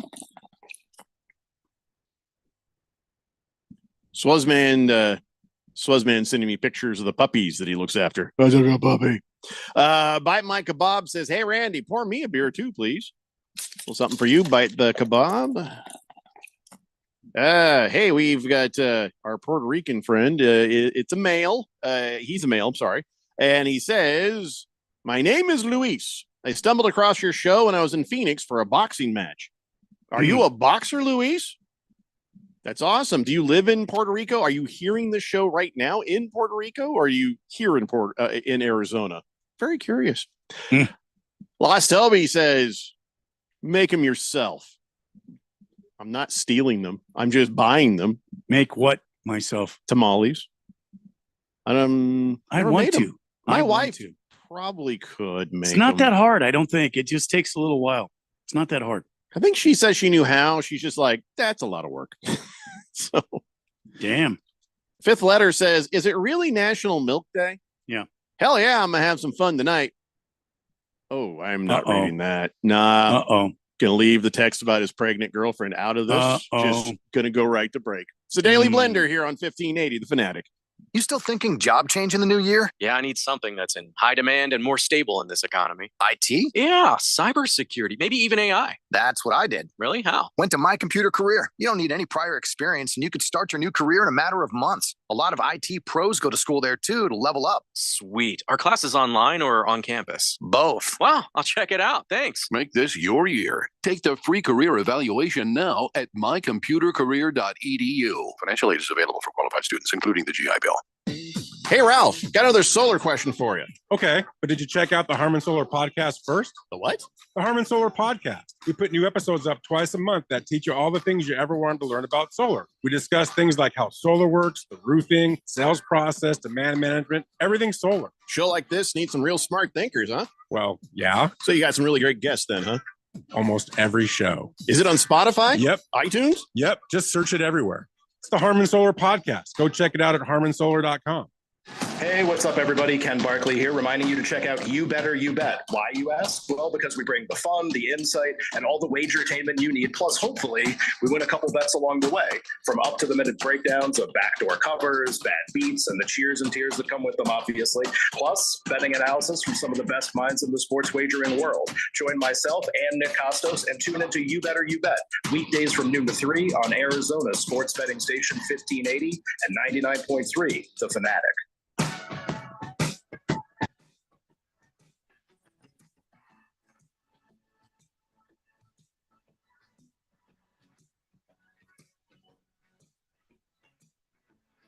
David Blender here on 1580 The Fanatic. Ooh, Ralph from Harmon Solar says his wife just made a bunch of tamales. Mentioned bringing them to you guys. I told her I was on the fence about that. Why don't you stay out of this, Ralph? Pork or beef or what do we have? Who cares? They're fresh made tamales. I'll take anything. I'll take any of them there.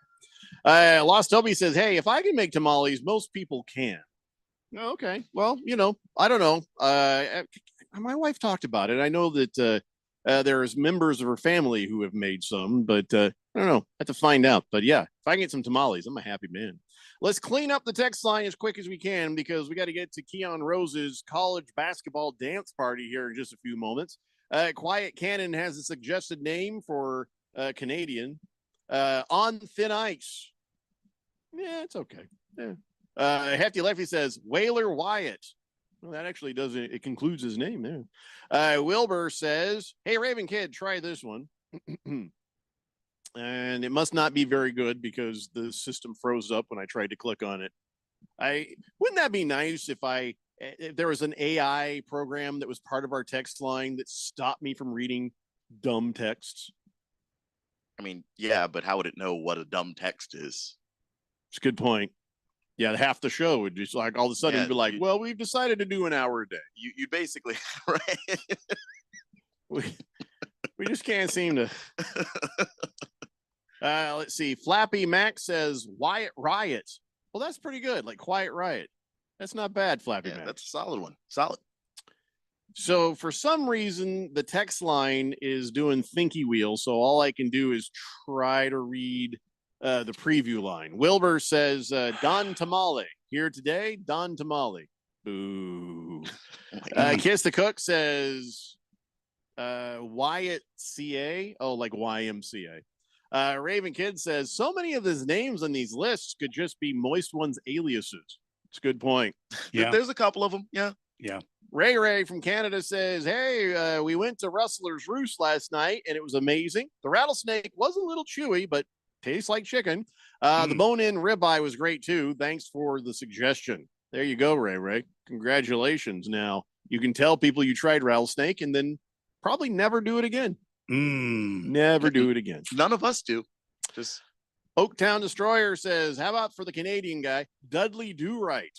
Well, that's not bad. No, come on. But we had a guy who it was an actual Canadian Mountie who actually texted in a month or so ago. Remember that? Don't call him Dudley Do Right. How about frosted tips for the Canuck? Says Chicken Stiffy. Oh, come on. No. Oh, Chicken Stiffy. Good to hear from you again. Bite Micah Bob says, hey, Randy, what up? There's a moose in my beer, eh? Hey. Yeah. Quiet Cannon says, how about Arctic Agent? or for the Canadians on thin ice. Well, we already did the on thin ice thing. Moist One says, how about Hyman fan? He plays for the Oilers. Hyman. Probably need to check that. Sun Devil Raul says, hold on here. Oh, okay. There's a lot of text here. Can you please find out how he thinks he can go by Jake the Snake? Because his name is Jake. His actual name is Jake. Would you let someone call themselves Pele or Air Jordan or the Big Unit? Well, I mean, if they come in with that kind of name, sure. Why wouldn't? What's the problem with that? Randy Johnson was known as the Big Unit. Pele was known as Pele because that was his name. I mean, we Air literally Jordan? have Brooks Koepka on the text line. Do we know if it's actual Brooks Koepka? Not Who sure. can say? We had also the beardy Canadian, beardy football. Ryan quarterback. Fitzpatrick. Ryan Fitzpatrick's on here. Yeah, So, Fitzmagic. yes, we would. We've literally done that. Why wouldn't we do that? Sun Devil Raul wants to, he has a conspiracy theory. He thinks the reason all the Canadians like Mullet Arena is because the mullet is the national haircut of Canada. Well, that I don't know if that's true. Sorta is true. Sorta. If you look at most hockey players, I'd say maybe there's a little hockey hair going there. 65% of them have the mullet. Yeah. Though you do have the undefeated Canadian combo of mullet and then Canadian tuxedo. Fifth letter says tickle me pickle. Okay, that doesn't have anything to do with Canada. No. Rough Rob says Richard's drip. No. That's more like Dick Trickle. Yeah. Right. So our Canadian friend here says, I like oily stool and 4-pump maximum, since it does have connection to my Oiler fandom.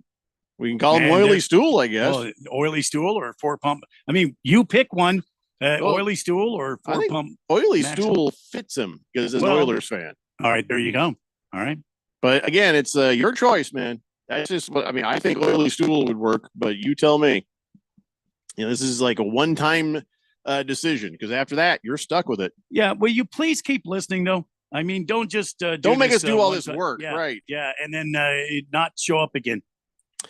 Hefty Lefty, I liked Whaler Wyatt. Yeah, I did like that. T-Licious says, trying to care enough to watch the Suns-Lakers game tonight.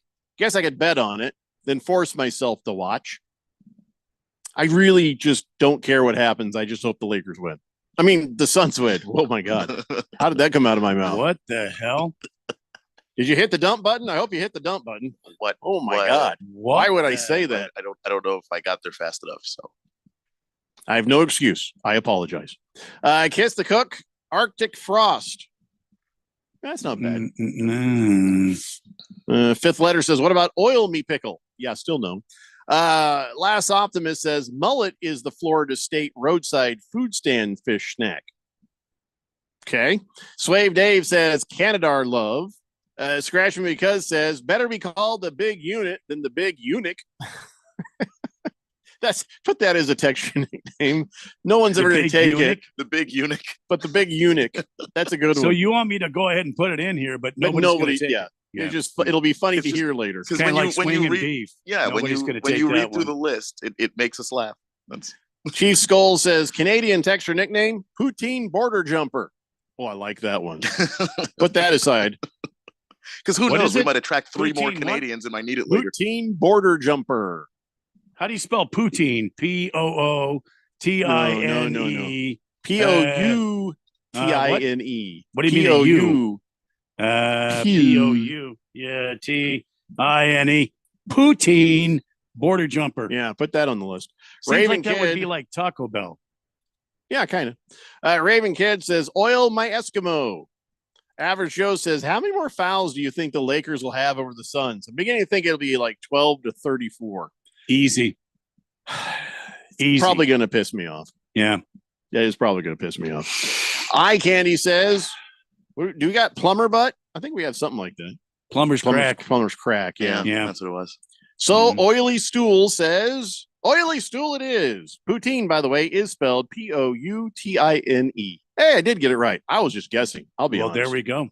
Yeah. All right, enough of this nonsense. We got to get this going. You got to get the dance party started. Put on your dancing shoes, Keon, because it's time now to find out what's the prognostication and thought processes of everything NCAA basketball. As you know, 1580 Fanatic is your home for all March Madness. That's right. This is your March Madness station. And here he is with whatever the hell he's going to say. It's Keon Rose's college basketball dance party. All right. So Keon, I'm handing it to you this time, I think. Oh, okay. Well, let me just get to some of the stuff that happened yesterday real quick. What? Okay. Just because the referee was talking about we are the home for March Madness. Yeah. Some of the madness came a little bit early. We talked about yesterday, number 1 and number 2. Yeah. Houston and Purdue go down. Didn't we talk about this already? Or? We mentioned that, but the madness continued last night. Number 3, Kansas. Down they go. Number 5, Tennessee. Down they go. Number 21, Clemson. Down they go. I mean, we can continue. Number 9, Oklahoma lost to TCU, unranked. Oh boy. Down they go. Memphis, number 13, escaped UTSA narrowly in overtime. What? So we had some close games as well. But yeah, we got a bunch of upsets as the wave continues. Okay. And so that's going to set the stage for some of these games coming up this weekend as well. Right. Well, the Fighting Illini, Illinois, is at home taking on Michigan State. Illini ranked number 10. Who do you have in this matchup, Mr. Keon Rose? Yeah, I think that this game is actually really interesting because obviously the Illini not just ranked 10, but having won 4 of the last 5 games, and it's a similar thing going on for Michigan State as well. So this matchup, I think Michigan State's trying to get a little hot and play some catch up in the Big Ten because the Big Ten has been really good basketball conference this year. But when I look at how Michigan State shoots the basketball, they're a very good 3-point shooting team. They're actually a better shooting team from the field than the Illini are. And even though the best scorer in this game does play for Illinois, Terrence Shannon Jr., he's averaging 21.7 points a game. He's coming off of a 35-point performance. So, I mean, the guy is about as hot as it can possibly get. Tyson Walker is the leading scorer for Michigan State, and the dude is just consistent. He's always, near the upper 20s in a lot of his scoring, and he doesn't tend to really have a ton of bad games where he falls off. And I think that is the key to this game. I am going to take Michigan State. They're playing really good basketball right now, and I think they're going to have another upset. They're knocking off Illinois. So on Saturday, there's no games on Friday, but on Saturday, number 5 Tennessee takes on Georgia. They're going to be at the Stragman Coliseum in Georgia. Number 5 Tennessee going in there trying to pick up, from earlier this week. Who do you have in that matchup? Yeah, it's tough for me to pick the Vols right now. I think that they're going through a stretch of the season where they're being it's going to sound mean, but they're being exposed a little bit. They're not a very good offensive team. Rick Barnes, I think, is a fantastic coach, but defense is the calling card of that basketball team. Meanwhile, Georgia's won something like 9 in a row, 10 in a row. They are red hot, and they are tearing through the SEC as we get into conference play here. They shoot the basketball incredibly well. They're 43% from the field. It's a good number, and I think that even though they don't necessarily have any one person that can take over a game, it's a very balanced scoring attack that Georgia has. And I think that Tennessee is probably still reeling a little bit from their last loss. I mean, things could be really ugly for Tennessee the next time that top 25 comes out. I'm taking Georgia to pull off the upset. Oh, boy. All right. So 2 top 10 ranked teams are going to be in Kansas at the Allen Fieldhouse as number 9 Oklahoma takes on number 3 Kansas. Let's talk about that game, Keon. Yeah, averaging 19 points a game, Kevin McCullough Jr. of Kansas is a monster. He just is having an awesome year. And then when you look at how well the Jayhawks rebound the basketball with the help of Hunter Dickinson, he's right up there with one of the best big men in basketball. And he's also a guy that, despite his size, gets to jump the lane really well and make those kinds of defensive plays that force turnovers and make you play from behind when you are playing the Jayhawks. And as much as I think that Oklahoma does have a solid team, I'm going to take the Jayhawks in this one because I think that they have the better scoring punch. All right, so here's a team that GCU beat early on this season, and they're still ranked number 19. And why isn't GCU ranked in the top 25? I don't see them anywhere. But number 19, San Diego State travels to New Mexico at the Pit, and it's going to be featured on CBS on Saturday about 2 p.m. San Diego State, number 19, takes on New Mexico. Yeah, I just think San Diego State is just a more proven basketball team after all. GCU knocked them off, but San Diego State shook off that loss to GCU and have just ripped off a bunch of games in a row. So, since losing that game, they have not lost since, and they've played some teams that are really, really good. They worked over Gonzaga along the way before getting to this point.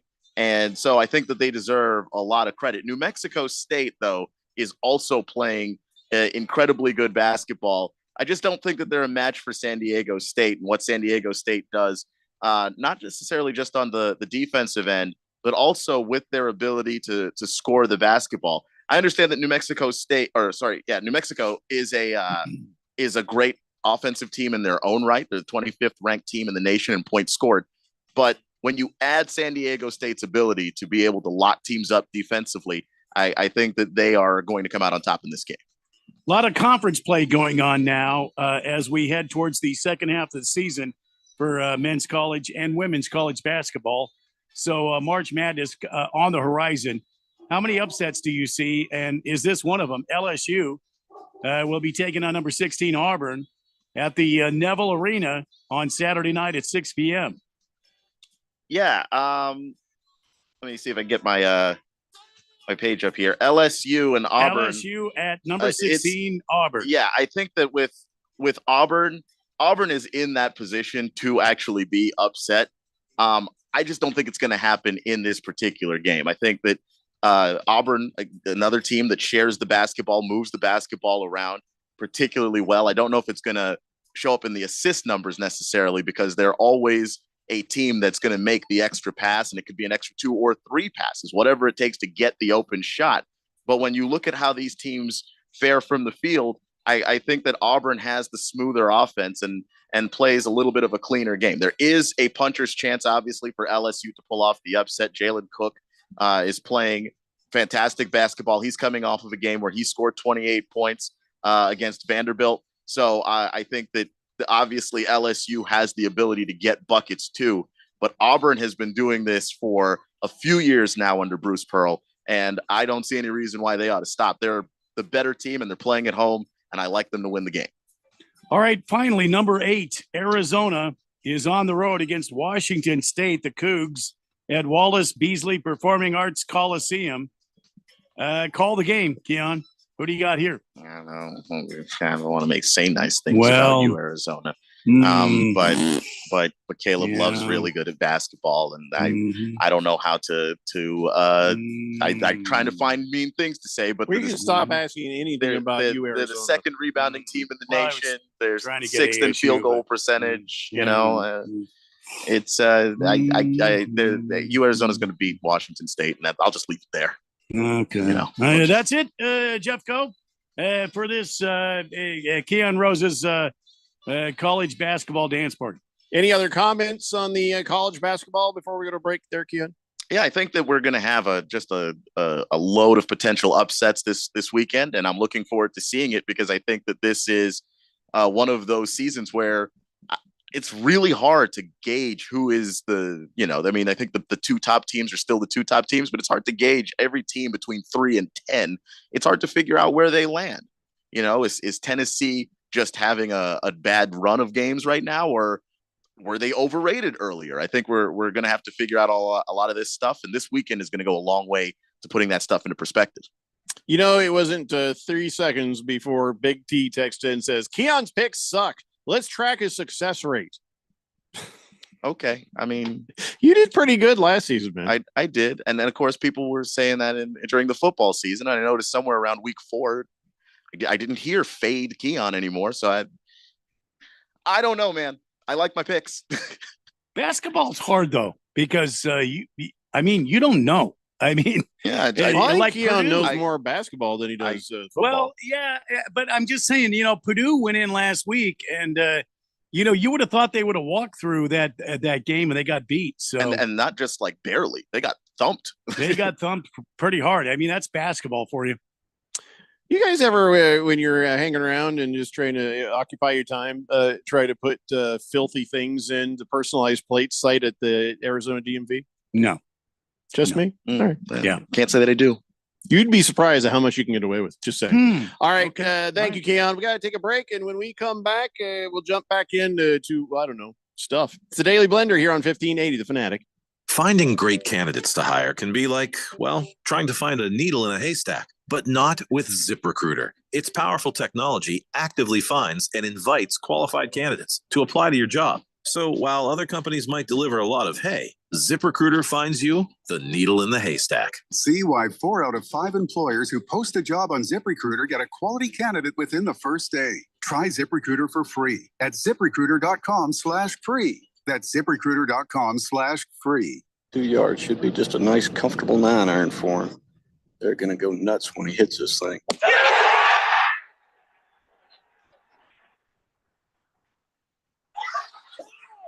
What in? The People's Open is back. See the PGA Tour's best teed up at the 2024 WM Phoenix Open presented by Taylor Morrison. February 5th through 11th at TPC Scottsdale. Get tournament and ticket info at WMPhoenixOpen.com. Remember the old phrase, double your pleasure, double your fun? Well, that's exactly what you get at Kasai Japanese Steakhouse, now with 2 Valley locations. When it comes to Asian cuisine, no one does it better and more authentic than Kasai, where talented teppanyaki chefs create the food, the fire, and the fun of teppanyaki. Kasai Japanese Steakhouse is not just dinner, it's dinnertainment. A memorable dining experience where a delicious 7-course meal is prepared right at your table with flair. It's a perfect choice for celebrations, date night, or a night on the town. Choose from over 30 different items and combinations of teppanyaki, Asian fusion, and innovative sushi. Happy hour is always on fire and offered daily with specials on appetizers, teppanyaki, sushi, and all cocktails. Celebrate 2024 anytime in either of their 2 locations, Scottsdale Road in Thunderbird, and now open in Peoria at the 101 in Northern. Go to KasaiTeppan.com. That's KasaiTeppan.com or search Kasai on your mobile phone. Are you ready for your passion to meet your purpose? The city of Chandler is one of the best run cities and best places to live in Arizona, where people express their passion through collaboration and teamwork as we serve our community of innovation. Come to Chandler, where passion meets purpose. Visit jointeamchandler.com for our current openings. That's jointeamchandler.com. This message is sponsored by the City of Chandler. Hey, Jeffrey O'Brien here. And listen, a lot of us play fantasy football this time of year, and it's fun. But what you should be playing is fantasy electric bills. What's that? It's where you get with Harman Solar, and they save you over 80% off your electric bill every month. Then, each time you open up that bill, you're going to feel like you just won a championship. Call Harman Solar today. Get a free estimate. 800-281-3189. That's 800-281-3189 or go to harmansolar.com. This is Brad Musburger. Don't miss Betting Across America, Saturdays at 11 a.m. right here on Arizona Sports Betting Station, 1580 and 99.3. The Fanatic.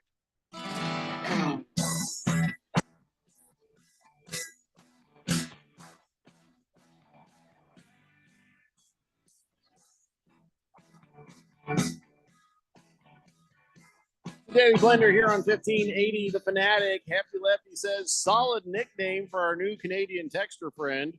Yeah, Oily Stool. We finally got someone to take that one. That's good, yes. He says, anybody from up there could just be Surrey. One of these textures should be called Surrey. Well, I mean, not really, though. But, okay. Fight Micah Bob says, what about oily moose oysters? We've already got it figured out. No, oily stool. Yeah, we're good. Mr. Wilbur says more guys went down last night than seniors on prom night. Okay. What? Wow. What? Wow. Booger Wolf says every time Keon plays a pickup game, he plays like Jim Carrey in the movie The Cable Guy, but way worse.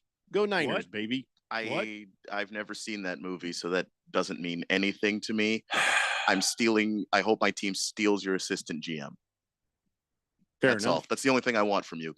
Nothing else matters. I have no use for you 49er fans except for your assistant GM, and that's it. Then good day, sir. Give me that guy. Also, yeah, I'm pretty sure I am bad at pickup basketball. I haven't played in 3 years. Yeah, he told you. Yeah, I haven't touched a basketball in nearly half a decade. Oh no! Really tell him, Jeffrey. Oh no! Sun Devil Raul says Cable Guy's hysterical. Swazman says Hawkins from Illinois is good. Lost Toby says 2 girls and 1 Canuck. Oh, I like that. I do like that. Put that aside for another good Canadian name. That's pretty good. Two girls and one Canuck. Yeah, that's funny. Chief Skull says it's not March and Madness was a one-hit wonder. Can we postpone March Madness? No. Let's see, 2 girls. And why does it take you so long to type? 1. How do you spell Canuck? K. No. CANUCK. U. Yeah. Manitoban Moose says, "Hi, Blender crew. Manitoban Moose here again. I swear to God, you Canadians. I've already got your name in the system. You don't have to announce your arrival. Well, they're I just know being it's polite. you. Being polite. I know, but I'm trying to make life easier on them. Being polite. Just say go with it. You don't Just need go to. with it. Yeah. He says lots of Canadians on the show. I'm enjoying the discussion today. I like it. We come in peace. Still suspicious. This could be the prelude to an invasion. Don't think we're keeping our eye on you Canadians. President Wallet says they're really going to go nuts when they hit this thing. I really wish they would get a new commercial already. It's been too many years, the same damn commercial. I know. And it's always Tiger Woods hole in one. It's always Tiger Woods hole in one. I don't know why they do that. I don't know why. Big George says, it's your time when a palm tree falls on you when you're walking in a park and it kills you. What? I guess somebody just walking through a park, just minding their own business here in the valley. The wind was really blowing today, Randy. It was like 35 miles an hour. Oh, yeah, the wind's been blustery. It's been a blustery day. Yeah. To quote that great meteorologist, Winnie the Pooh, it's been a very blustery day. I guess this happened over at 16th Street and Dobbins Road in South Phoenix. And this guy got stuck under a tree and he died. So that's too damn bad. These things happen when it's windy up. Yeah. Manitoban Moose says, sorry about that. I was just being polite. O'Brien, great job spelling Canuck, by the way. How do you spell your first name? Actually, no.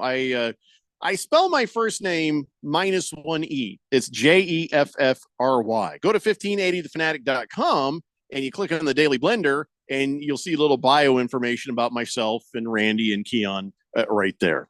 If you're in Canada, it's Jeph Fry. It's not true. Yeah. Oh, yeah. I think the English is the same in Canada as it is here. No, it's not. You have to have PH for the F sound. No, I don't think that's true. It's a Jeph. It's not even close to reality. In Canada. Yeah. Fine. Oh, yeah, it is. Yeah. Just like France. Booger Wolf, write this one down too. He says, since the new Canadian guy likes fish, we should call him Booty Fish. I don't know about the Canadian guy, but I think Booty Fish is a pretty good one. I just like the way it sounds. Booty Fish. Booty Fish? It doesn't mean anything, and it just sounds funny. Booty Fish. Flappy Max says, I already have this baseball sealed. What? BOOTIE. Booty Fish, yes. FPHICH. Booty. Every now and then, there's we get it? through a weird string of textures here. Mr. Wilbur, I'm not reading that. Lost Toby says, what is this? The migrant caravan I've been hearing so much about? Except for it's all Canadians. It's all coming from up north. All right, enough Canadian stuff. And they have more money than you. Like 40 minutes of Canadian stuff, I think. It's a very different caravan, isn't it? They have more money than you. Hey, listen, the saying, the Lord giveth and the Lord taketh away, right? Yes, I know that. That's going to happen right here and right now. So I got good news and I got bad news. The good news is McDonald's is bringing back its double Big Mac for a limited time. They first brought this out during COVID, and then nobody got to eat it. So now they brought it back out. It's just like a normal Big Mac with 2 patties on top and then 2 patties on bottom. So it's 4 You know how mad burgers. this makes me. You know how mad this makes me. Look at this thing. Look at that thing. You know how angry this makes me. Why does this make you angry? This is Because amazing. I was the inventor of the double Big Mac when I worked at the McDonald's. I was the inventor. I'm the one who came up with this. And actually, I didn't use 2 hamburger patties. I used 2 quarter-pound patties from the quarter-pound hamburger. I used 2 quarter-pound patties instead of 2 hamburger. Randy, you know that's a double quarter pounder of cheese. They have that. That's a thing. Well, see, this that is pisses 4 me off right patties. there. Yeah, that pissed. See, the 4 patties. That's basically Bush a quarter League. pounder. Yeah, well, yeah. It's Bush League. Well, anyways, you can get this for a limited time, as they say, starting on January 24th. That's kind of cool, right? The bad news is say goodbye to a legend. Something you put in your mouth for a very short amount of time before you spit it back out. I'm talking about Fruit Stripe gum. They have just announced that they have discontinued it after 55 years. What? It's the one with the little zebra, you chew it, and then it's like, and it doesn't taste like anything in about 30 seconds. Dear God, the flavor goes so fast. But it did have some good flavors. Wet and wild melon, cherry, lemon, orange, peach. Also had a chocolate flavor in the 70s there for a minute. People then said, like, please don't do that. And because it's Fruit Stripe gum. There's no chocolate that's a fruit. So the cherry's the best. Now, whatever the case, Fruit Stripe gum, no more. It's over. So Yipes Stripes is heading out to pasture. So bye-bye, Yipes Stripes. That's the zebra. That was the zebra's name. So the Lord giveth and the Lord taketh away. But Popeyes giveth. Listen, if you don't have a team that you care about in the NFL playoffs and you love you some chicken, then, well, here's what you got to do. You pay attention to this. Popeyes wants to give you something to cheer for. They're giving away free wings if a team wins a Super Bowl that has wings involved in it. So basically, you've got 2 teams that have wings: Baltimore Ravens and the Philadelphia Eagles. Yeah. For some reason, they're saying, no, also the Buffalo Bills, because of Buffalo wings. So they've made that connection. Yeah. So if the Bills, the Ravens, or the Eagles win the Super Bowl, all right, on February 11th, customers can grab themselves free 6-piece order of wings with any purchase 2 days after the Super Bowl. I have a question. Yes. Randy White, 1580 Fanatic, yes. Yeah. The Chiefs, technically, their headdresses are made out of wing feathers. Yeah, I think that cultural appropriation counts in the eyes of Popeyes on this one. Thinking no. So they're racist then. Not necessarily. No, they're trying to not be racist. Not every. The headdress for the Chiefs. Yeah. What they're saying is that the team probably, sometimes there's parts of what they do that they shouldn't do. What? Yeah. What do they do that they shouldn't do? I know that Native Americans aren't too thrilled with the tomahawk chop thing and stuff like that. Now, listen, I think that if it's again, we've had this conversation. I think the Chiefs is a good name for a football team because that is paying tribute to something that is awesome and honorable.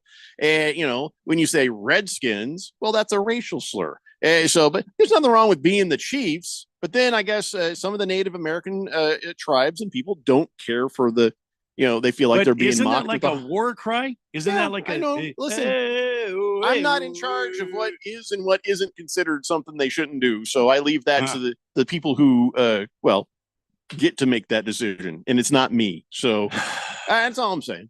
That's all I'm saying. So Popeyes is just sticking with the Ravens, the Eagles, and the Bills. That's it. No Chiefs. No Chiefs. So anyway, and yeah, by the way, 2 days after the Super Bowl, it's Fat Tuesday, Mardi Gras. Nice. I never understood Mardi Gras. I eat a lot on Mardi Gras, but I don't. I'm not sure why, but I do it. Celebration of excess. I I can be gluttonous any time of year. I don't need a reason. After the excess, then you don't eat for a while. Oh, so you're getting ready for Lent?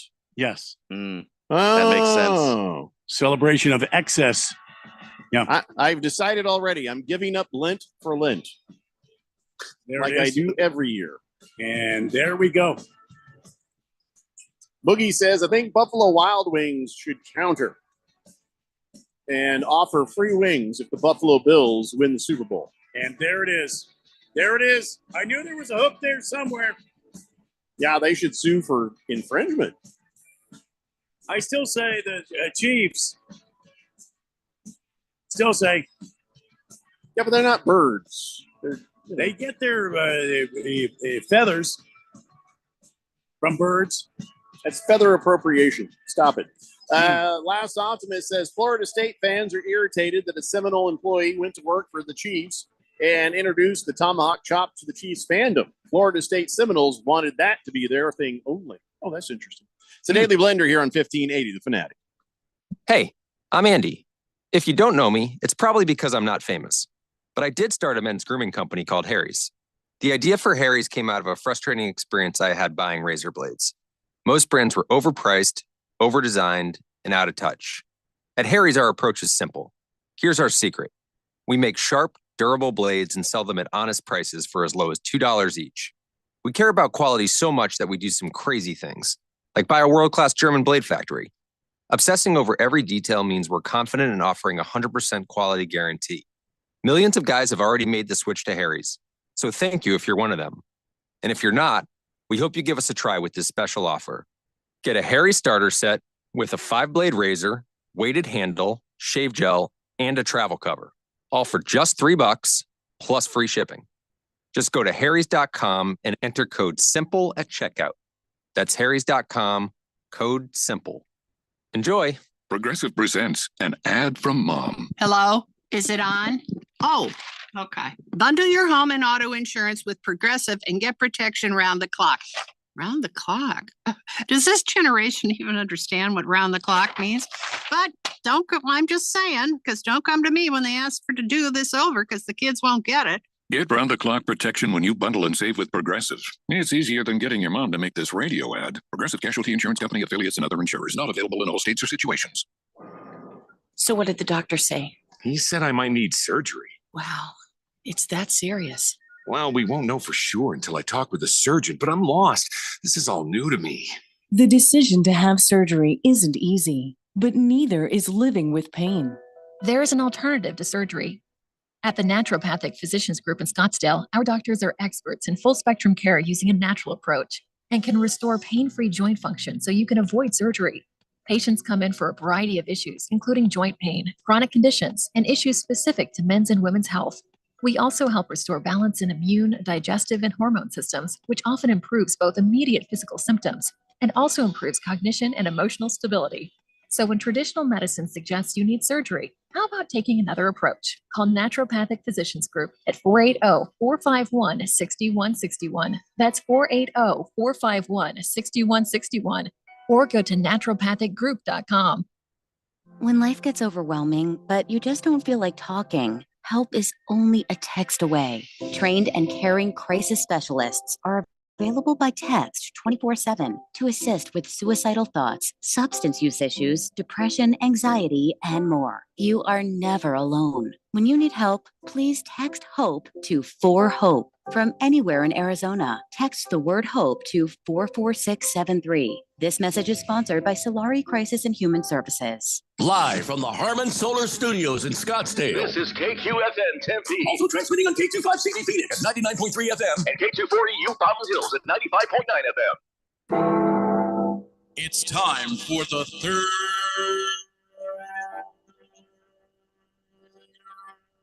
hour. All right, people, settle down because it's time. Time for what? Showtime. When does it start? Right now. 3, 2, 1. Let's get on with the show. Let's do it.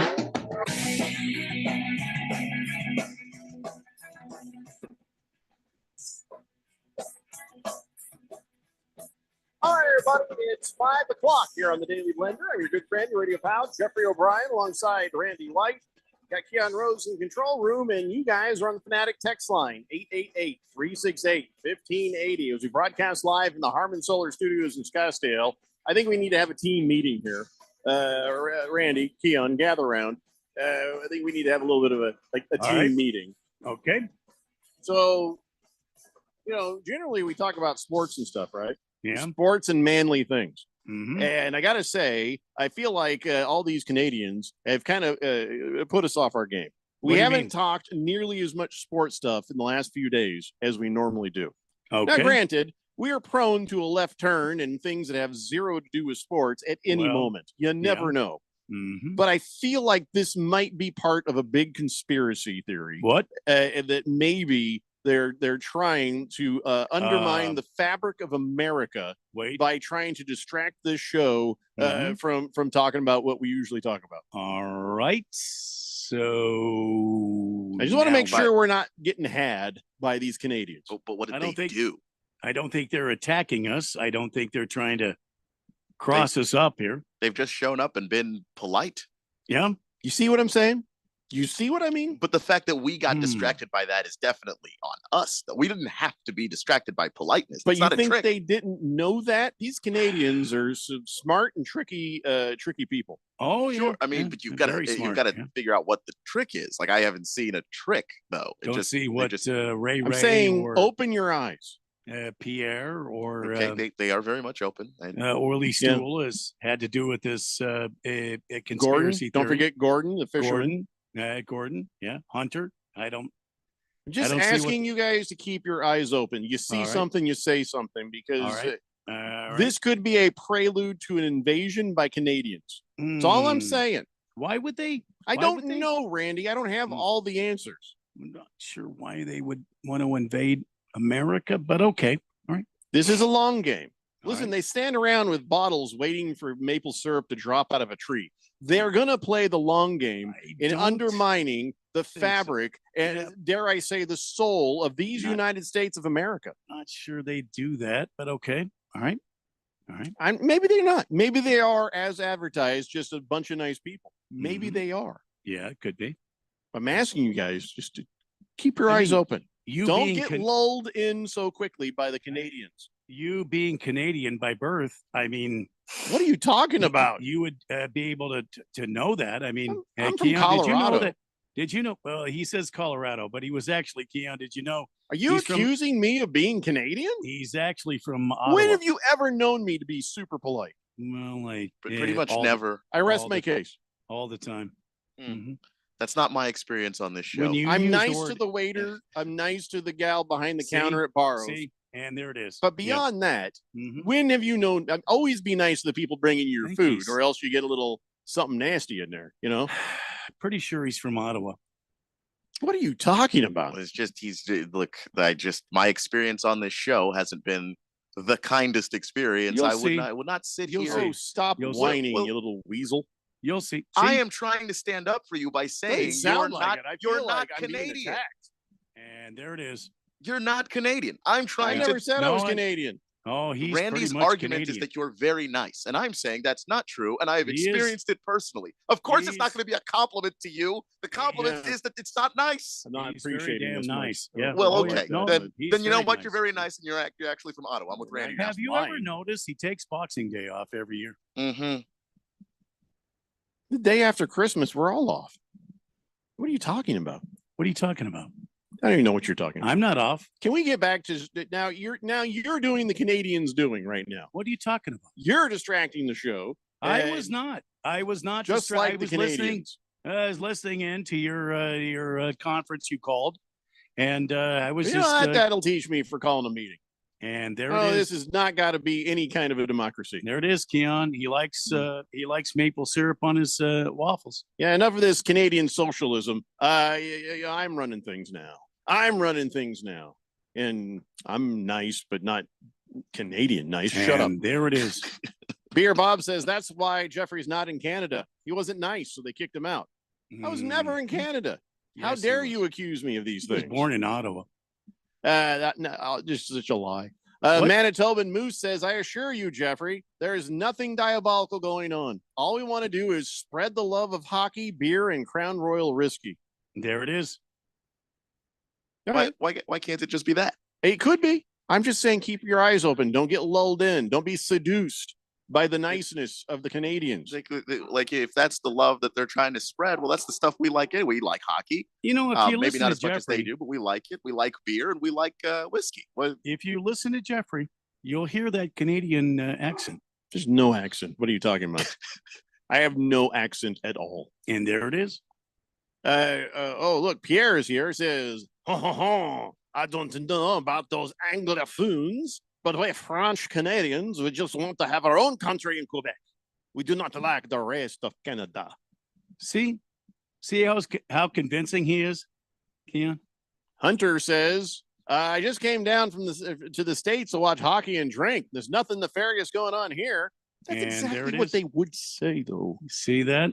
It's what they would say. What you say? That with such, they wouldn't admit they were down here trying to take over. Reads that with such compassion. Niner 1680 says all these Canadians showing up here are actually Jeffrey's family. I have just about had enough of you people. And there you it is. Dirty sons of bitches. Mm-hmm. Would a Canadian say that? Yes. No, yes, they he wouldn't. would. An If undercover he's trying Canadian to hide would. himself, yes. Jeffrey, you've been Canadian. I called that out on you 30 years ago, and I'm still calling it out on you. Even close to the truth. Mm-hmm. I'm tempted to move there to get away from you guys. And there it is. He wants to move back to motherland. Prison Wallet wants you to know that he invented surf and turf at McDonald's, filet of fish on a Big Mac for those really drunk nights. Swazman says, Jeffrey, we are too old now to eat McDonald's. Speak for yourself. He says, no, it's 2,000 milligrams of salt. Yeah, I know blood pressure things. That's what's important. not salty. Care for that. Tim Hortons. Big George says, what about the 49ers? They What eat about 'em? chickens Mm-hmm. and things with wings. Yeah. Same with the Packers and the Cowboys. Too bad the Cardinals didn't make the playoffs. Slave Dave says, Randy, I'm curious. Did Jeffrey change his name to -1E or the symbols to represent it? Is he Yes. like the artist formerly known as Prince? Yes. This show's just getting weirder and weirder as I stand here. Back in the day, Jeffrey had 2 F's and two R's and 2 E's. Well, I still have 2 F's. What are you talking about? Bruno Okay, Baller Jeffrey. says, Jeffrey, do you think Rush might be the best rock band from Canada? How would I know? I'm not Canadian. Nice try, Bruno Baller. He I'm not loves falling for Rush. this. He loves Rush. Lacrosse guy says, hey guys, wish me luck. I put an offer letter out to the Hood man to come coach the DV girls lacrosse team. Oh my God, he did. He just he sent me a copy of his letter. Dear Coach Belichick, Desert Vista girls lacrosse team would like to extend an offer to coach. We are one of the top 10 girls lacrosse teams in the state. Now we don't have the head coach position available. We would like to offer you the varsity offensive coordinator. How could he pass that up, lacrosse guy? Notoriously a defensive mind of a different sport entirely. Well, he's barking up the wrong tree. His daughter is the lacrosse coach. And he says the compensation for this position is unique. Besides the smiles and appreciation of the young ladies that you'll be mentoring, you'll get your own ball bag, and we'll give you multiple Desert Vista hooded sweatshirts in various colors and sleeve lengths. Which would have to be no sleeves because that's his, or half sleeves. Well, I mean, I think he customizes his own stuff. Yeah, he just give it takes to him with the those, sleeves and he'll take a pair of scissors to it. Yeah, he takes those trainers' trauma scissors out and he just chops the arms right off. Yeah, I let us know what he says. I think he's probably going to be very intrigued by this. Moist One says, I'd like to invite my Canadian friends here to my house warming party tomorrow night. You know, they would actually show up. Canadians, do not listen to Moist One. It's a trap. You don't want to go to that sexy party. Never go. Never go. Lost Toby says, I hear there's good fishing in Quebec. All right, we've got to get back to doing regular show stuff. Bad Fish says, hey, Canada, when was the last time you won a Stanley Cup? See, Well, that that's sort just of makes unnecessary. Jeffrey angry. That proves I'm to not you Canadian. What do you, that I'm he's not Canadian. angry at all. Oh, he's very angry. Kyle G says, instead of the Trojan horse, they're the Canadian moose. See? Boogie says, that's it. They're trying to take over. He says, 30% of all residential property in the county of Maricopa owned by Canadians. He says that is a true data metric. Which includes Jeffrey. And by the way, I don't know why you're trying to throw me under the Canadian bus here. His friend Boogie is who he shares well, we share ownership of a kangaroo. How's that Canadian? Yeah, well, a kangaroo. He's trying to throw everybody off, but everybody knows that Canadians and Australians very close. They're really not. I just don't. Where this is getting more and more nonsensical. Mm-hmm. Ray says, "Hey Jeffrey, you always have a place to stay in Halifax if you want to visit Nova Scotia." And there it is. Just set your watch ahead 3 hours. See, I'm tempted to take these guys up on that. See, Keon.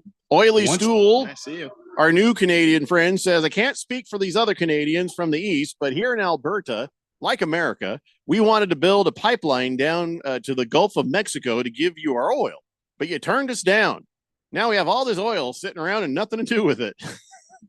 You know what you are? You're the freezer of North America. We got stuff up there, and when we need it, when we run out of stuff in the fridge, don't worry, we'll be coming up for it. See, he knows about Canadian politics.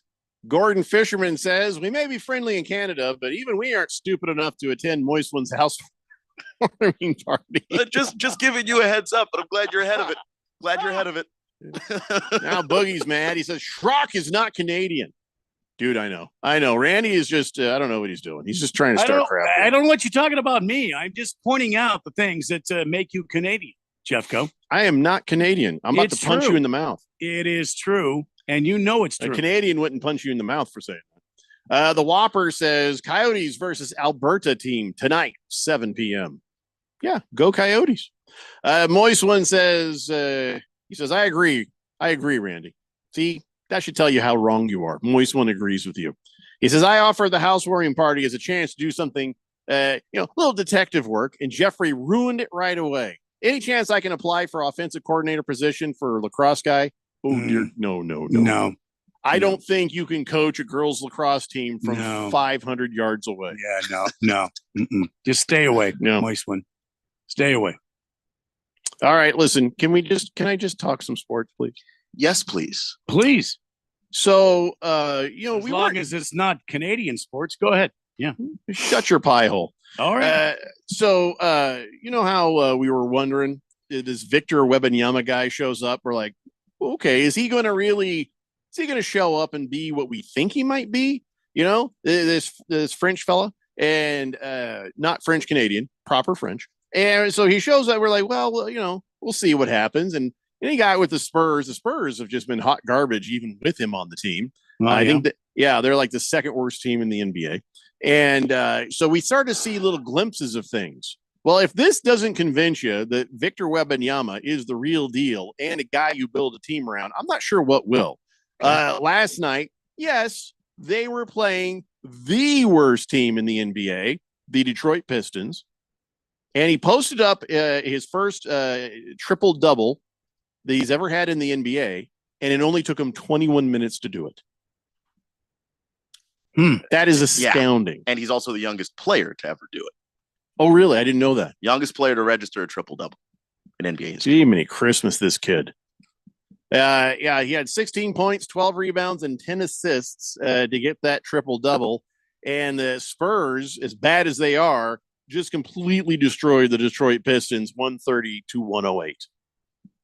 So does this I feel settle bad it? for Monty. I feel bad for Monty. Oh, yeah. Monty was like, it's on me. He's like, I don't have these guys ready. Those guys can be as ready as they could ever be in their entire lives, and the score would be the same. Yeah, I mean, by this time in the season, would he not have his team ready? I don't understand. He's trying to take the responsibility. Yeah. He's being Canadian. Because the idea is that, quite frankly, how would you know, Jeffrey? They got James Wiseman. James Wiseman hasn't been any good for them. They have Alec Burks. Alec Burks sucks. Isaiah Livers is literally posting up bottom of the league numbers, and he's a starter on that basketball team. They're just a bad team. And he's trying to take some cover for it because I know those guys already feel bad about how bad the team is. So he's just trying to take some of the heat off of them. They're not good. Their GM has done a terrible job, and they got bad players. So this is just me, and Jeffrey, you might be a part of this too, but I don't know a head coach that would take the heat for a team that doesn't play well. When I was growing up, if our team was bad, our head coach would say our team is bad. Well, and Monty is wouldn't getting take paid that kind of so much money, Randy. Well, he knows if he does that, the kind of egos, even though they're the worst, the kind of egos that exist on that NBA team at that level, he will lose that locker room and any hope for ever getting a win if he were to do that. So he's a nice guy, and he's trying to not lose his locker room. Well, what would Pop do? I mean, Pop wouldn't say anything. Like Pop is also coaching a bad team, and we don't know what Pop's stance is on. He didn't say anything. Yeah. So Pop came out last season before the season began, and he said, "Don't expect much from us." He said, "I wouldn't bet on us to win a finals." That's it. But he didn't every game hack on his players. He didn't give them the business all the time. For Monty to take the responsibility, I mean. But part of it is they are worse now that he's the coach. Like, you can't get around how much worse they are this year than they were last year with the same people on the team. So like there maybe should be some responsibility taken there. Is he going to take like a year's salary and just go into oblivion? It's like, here's the money. I don't know. Coach through the whole thing, get paid the whole time unless they fire you, and then be done coaching though, because I would not think that this experience is good for the mind. I think you're going to need some time away from the game after having coached this. And of Monty. I mean Monty in particular. I mean, it's not. Whenever his time in Detroit is done, I would stay away from the game of basketball for a while and just recover. More so, I was just trying to celebrate Victor Wembanyama's accomplishment here, more than Monty's dismal first year of coach of the Detroit Pistons. Being French Canadian. Blow it out your ass, Victor Randy. Wembanyama is just actually French, though. But the thing is, 21 minutes for Victor Wembanyama and the triple double that he posted. Well, that's not all, man. He could have done more damage, and I think that was just. He did other things. What other thing he did? He's the fourth rookie to have a triple double without a turnover since they started tracking such things back in 1977. So it's only he, Ben Simmons, Andre Iguodala, and of course David Robinson, who's the only other franchise history rookie for the Spurs to have a triple double. So yeah, this is no small thing. So Keon, real deal. This guy's a star.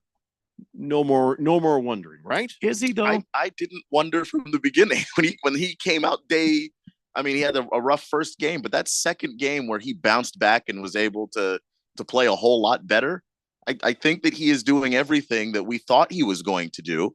And I think we've just only broken the seal on what Victor Wembanyama can be, because he is somebody that still needs to figure out what kind of center he is. So let me ask you this. If Victor Wembanyama ends up with the let's say Golden State. I don't know how that would happen, but sure. Let's say he's with the Warriors.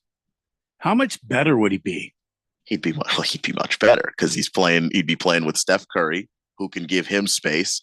He's also playing with Steph Curry, who is a better point guard and a better passer. Like, there are just times where, honestly, this offense slows down because there are guys with the ball, and I'm looking directly at you, Jeremy Sohan, and directly at you, Devin Vassell, that just Wembanyama is open, and he's like 10 feet from the basket, which for him and his pterodactyl arms, he might as well be 5 feet from the basket, and they don't throw it to him.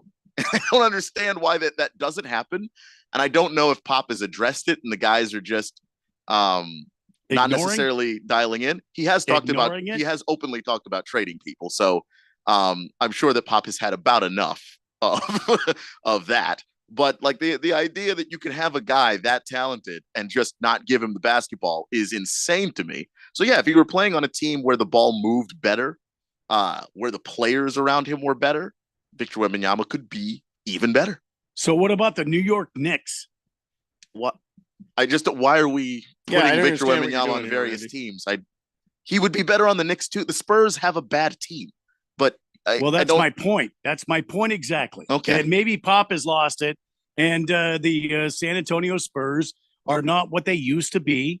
And maybe if they didn't have this super secret, ping pong ball draw, and they come out and they give the first pick to the San Antonio Spurs, well, that's maybe. That's because Pop is out there and this team is bad. I don't know that Pop has lost it though. I mean, oh my God. Okay, Trey Jones, can Pop make him play better? Can Pop make Devin Vassell play better? Can he make Jeremy Sohan understand that he should never shoot the basketball again because he is a rebounder and a defensive stopper, and that's about it? Like, no, like you guys have to go out there and then do the things you told them to do. But this is what we've talked about today on the show. Head coaches that are legendary. And if Pop is legendary, then yes, he can tell these guys and make these guys understand their roles on the team. Yeah, but sometimes you can tell them, but you can't make them unless you offer the threat of trading them, which is something he has introduced. But for him, this is about the development of Victor Wembanyama and putting pieces around him. I don't think he's going to develop in San Antonio. I'll be honest with you. He already has. I mean, he's already a better player now than when he started the season. I don't know. I mean, he's come out, Victor Wembanyama has come out and said, this NBA is easy to score according to the European League. Easier than the Europe to score, yeah. Well, and there you go. And that's what I'm saying. Badfish says maybe Monty is trying some reverse psychology with taking the blame. He's just desperate. Could be. I think it's more he just wants to try to keep some level of confidence in these guys. That would be just about it. Yeah. Baker's Cocky Hen says, that Notre Dame education showing up big time for Monty Shilliams. Oh, I see what you did there. Boogie says the Pistons have more talent than last year, actually. As bad as they are, it's not a talent issue. Monty isn't a cultural fit for some reason. In what way do you think they're more talented? That's a serious question because I don't necessarily agree. I don't think they're less talented, but how are they more talented? Is Cade Cunningham being healthy helping? Because he's hurt now, so that doesn't help anything. We got to take a break. When we come back, we've got some other things that Randy will probably say is a conspiracy theory. In fact, I am almost positive. It's the Daily Blender here on 1580, The Fanatic. This is Brent Musburger's Action Update on 1580 and 99.3 The Fanatic. Take the guesswork out of your holiday gifts. OmahaSteaks.com for 50% off site-wide and save an additional $30 with promo code VSIN. OmahaSteaks.com. A couple of NFL betting playoff specials for the upcoming postseason. Dak Prescott is plus 200 to have the most passing yards in the playoffs this year. Josh Allen right behind him at plus 400. Brock Purdy of the 49ers plus 450. The most playoff rushing yards, that's San Francisco's Christian McCaffrey as the betting favorite, plus 180. James Cook of the Buffalo Bills plus 500. Isaiah Pacheco of the Kansas City Chiefs plus 750. CeeDee Lamb of the Dallas Cowboys is the betting favorite to have the most receiving yards in the postseason at plus 200. I'm Tony Desiri with your VSiN Action Update on 1580 and 99.3 The Fanatic. Finding great candidates to hire can be like, trying to find a needle in a haystack, but not with ZipRecruiter. Its powerful technology actively finds and invites qualified candidates to apply to your job. So while other companies might deliver a lot of hay, ZipRecruiter finds you the needle in the haystack. See why 4 out of 5 employers who post a job on ZipRecruiter get a quality candidate within the first day. Try ZipRecruiter for free at ZipRecruiter.com/free. That's ZipRecruiter.com/free. Collins over to Lance for 3. Bullseye! Join the action at Desert Financial Arena and catch ASU's final home matchups with UCLA and USC as Pac-12 conference foes. First up, UCLA, Wednesday, January 17th at 7 p.m., followed by USC Saturday, January 20th at 12 noon. Get your tickets today, 480-965-5812, or go online to sundeviltickets.com. Sun Devil men's basketball, onward to victory. Did Did you know Bashis' is the exclusive discount ticket sponsor of the 36th Annual Arizona Renaissance Festival? Stop by customer service today to pick up your tickets. Don't miss the action and adventure at this year's festival every weekend from February 3rd through March 31st, including President's Day, Monday, February 19th. To check out this year's festivities, visit arizona.renfestinfo.com. Huzzah! Hi, I'm State School Superintendent Tom Horn. My biggest priority is for Arizona students to be more proficient at reading and math. That's why I'm making $40 million available to offer one-on-one tutoring for elementary school students in Arizona public and charter schools who did not test proficient. This program will offer more income for participating teachers, which they deserve. Visit azed.gov. Sponsored by the Arizona Department of Education. Will Shakespeare here. Back in my day, I invented over 1,700 slang words like swagger, bedazzled, and my personal favorite, besmirch. But even I have trouble understanding slang words like yeet or bougie or this is fire. Actually, it is extremely smooth Shakespeare vodka. Okay, boomer. See what I mean? But there is one word that describes the pure quadruple distilled spirit crafted from an 8th century Polish recipe the first time you try it. So lit. I couldn't have said it better myself. Shakespeare vodka. So lit. Grand Canyon University basketball is back for another exciting season. After advancing to March Madness in 2 of his 3 seasons as the head coach, Bryce Drew brings a team to the court this season, picked to win the conference once again, and led by first-team All-WAC selection Gabe McLaughlin and WAC preseason Player of the Year Ray Harrison. Check out the schedule at gculopes.com to find matchups with San Francisco, DePaul, Liberty, and last year's national championship runner-up, the San Diego State Aztecs. Join me, Michael Potter, and Lopes insider Paul Coro all season long right here on The Fanatic, the home of Lopes basketball.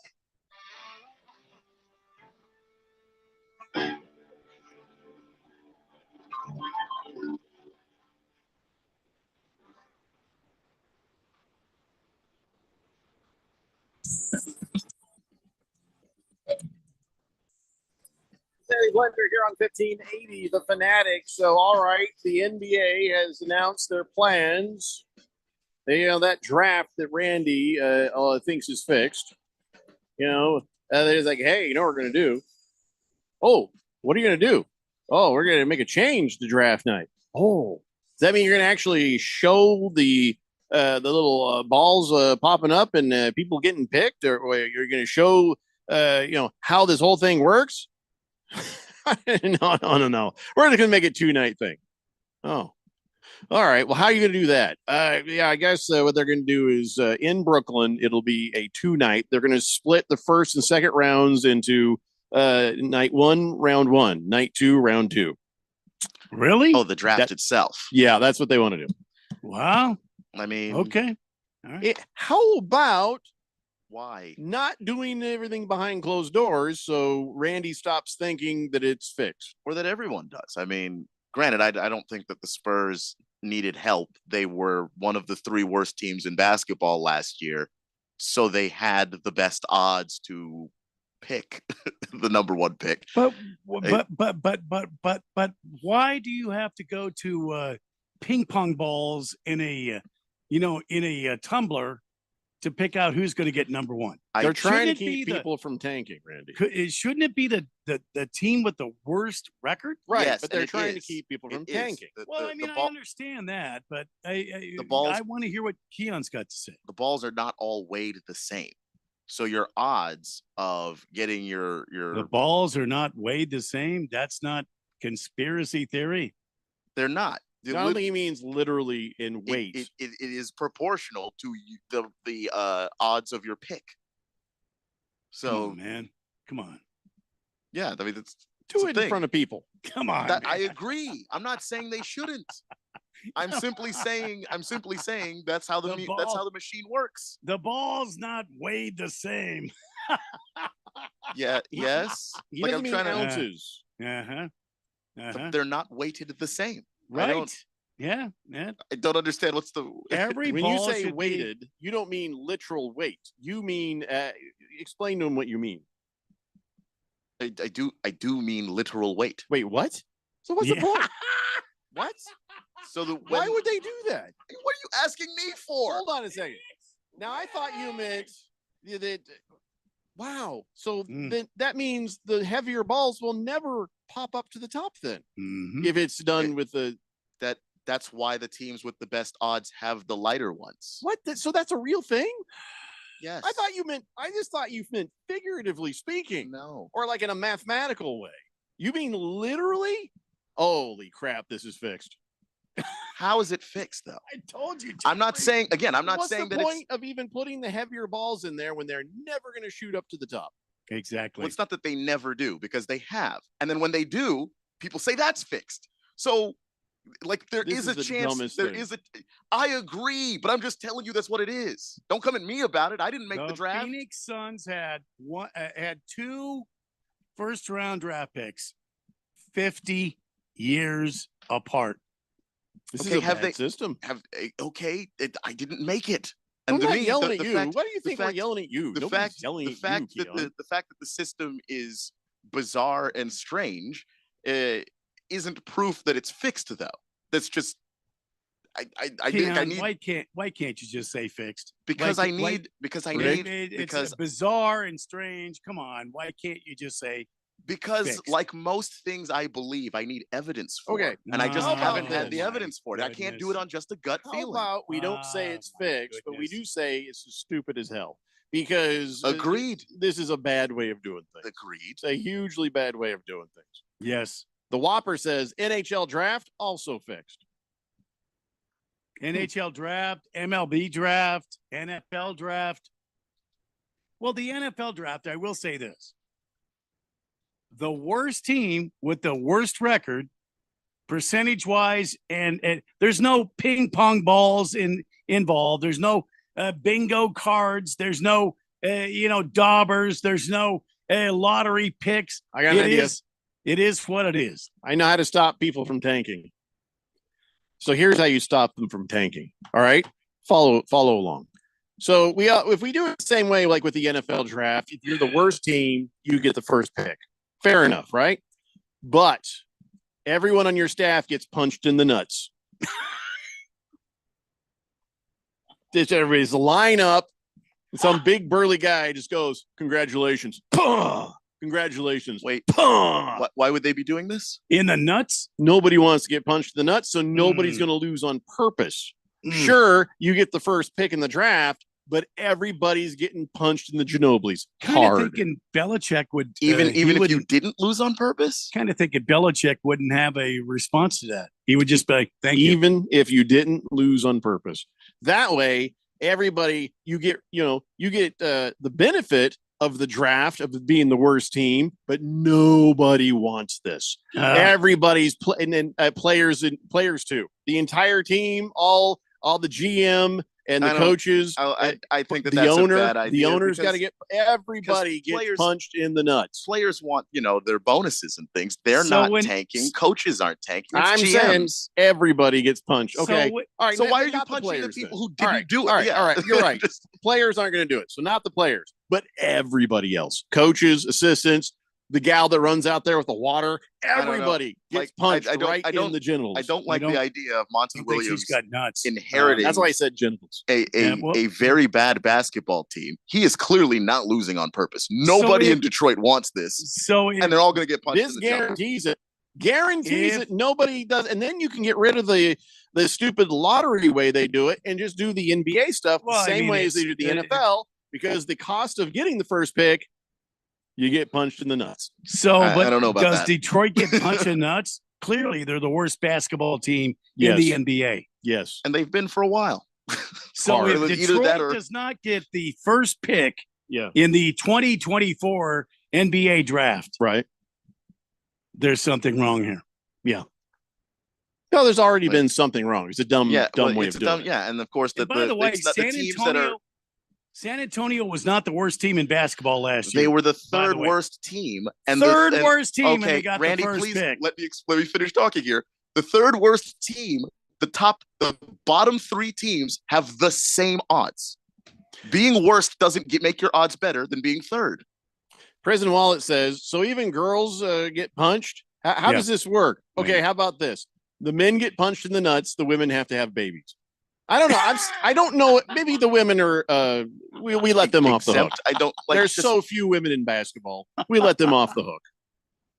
Yeah, I don't like the ideas of anybody punching a woman. So that's yeah. I mean, I don't want to be sexist, so I'm trying to be equal in this. But maybe we could see it. Yeah, find some other thing that bothers women almost as much. You find a woman to punch the other women, but that seems like you're doing too much work there. Then they just come up and go. It would be a little tap. All I want is for them to take their dumb machine and just put it out in front of people. That would fix everything. I say get rid of the machine. Why do we have to have a machine?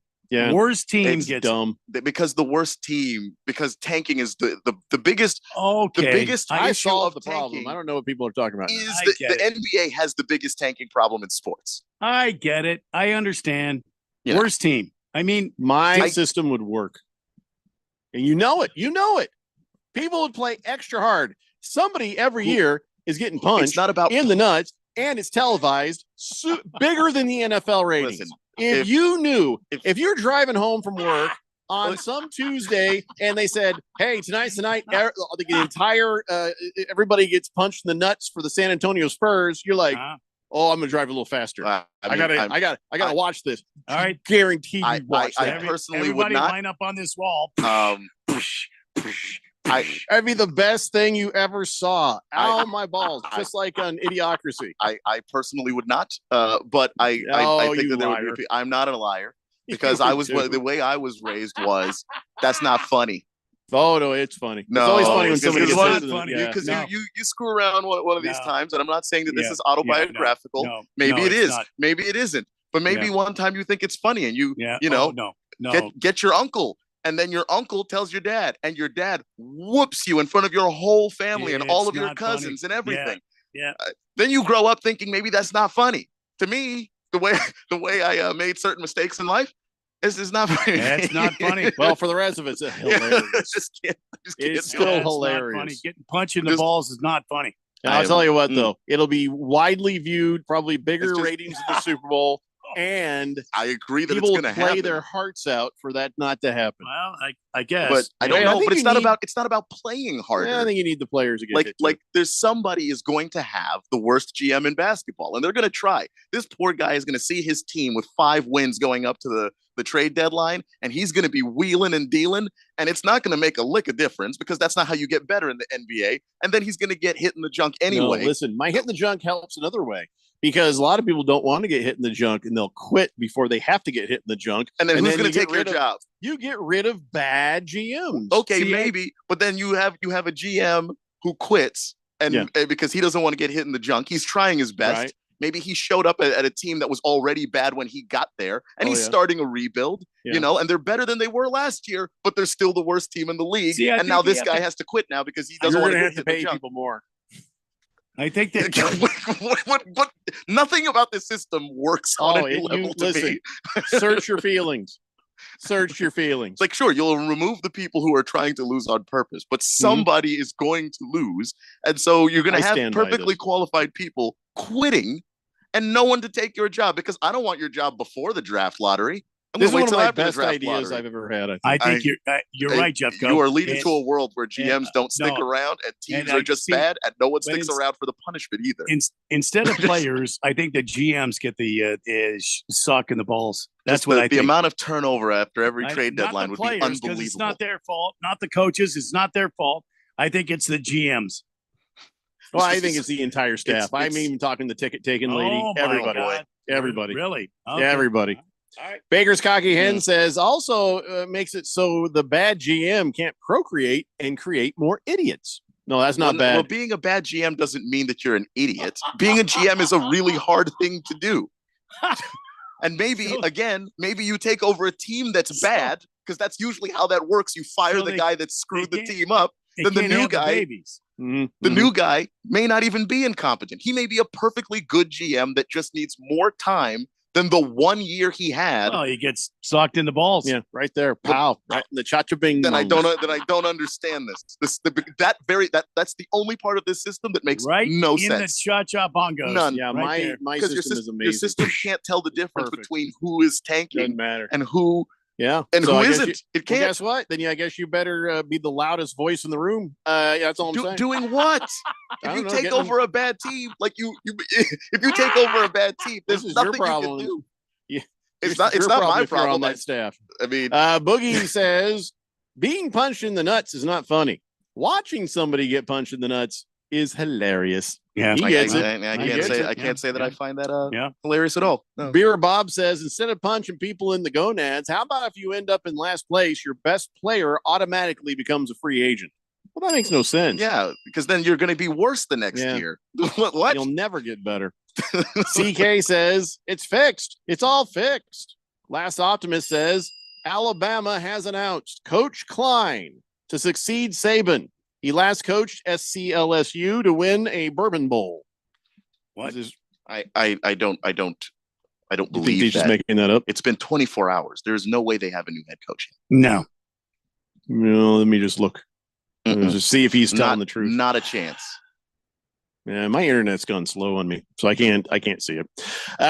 We'll see about No. that, Last Optimist. No, I'm not We'll seeing see anything about it. that. Yep, nothing. Although I do see a thing where I remember Travis Kelce was talking about retiring and stuff. He came back later. He's like, no. He says, he was not ever thinking. He's like, he's got a lot of football left in him. So that ain't happening. So Travis Kelce's gonna be around until they get tired of him. Tia says the NBA try again. The NBA draft lottery involves a randomized selection process using ping pong balls. 14 balls, numbered 1 through 14, are placed in a lottery machine, creating 1,001 possible combinations when 4 balls are drawn. Prior to the lottery, 1,000 of those combinations are assigned to the 14 participating teams. It's almost like he copied and pasted that. Ballot 51 Well, says it's effective, I guess. UEFA uses the ping pong ball system for deciding its matchups, and it's a huge worldwide live broadcast. It's pretty awesome. Yeah, what would be the hell? uninteresting about just showing us the system? What's the UEFA? It's the one of the world soccer associations. I can take a lot. I can take Canadians coming around here and starting stuff. But don't you come starting around stuff with soccer here, Well, Bala he's just- 51. what he's trying Don't to you say start stuff. is that it's possible to have transparency with the system because they use the same system. Everybody knows my system would work. All right, let's take a break. We'll come back. We've got On This Date in Big Georgia sports history. It's the Daily Blender here on 1580 The Fanatic. Paid for by Christian Care Ministry. If you haven't switched to MediShare yet, 2 big reasons to at least consider it and why it makes so much sense right now. Number one is inflation, which is just affecting everything. It just makes sense to say, okay, where can I actually save? Well, you can save a lot in one fell swoop if you switch to MediShare. The typical family saves $500 a month. Secondly, your conscience. MediShare members aren't forced to pay for things they don't support or believe in. And that's a big deal for a lot of people right now. They want their money to actually help people. And one more reason, you can trust MediShare. It's been the gold standard for healthcare sharing for more than 30 years. It works, and members love it too. It has double the member satisfaction rating compared to health insurance.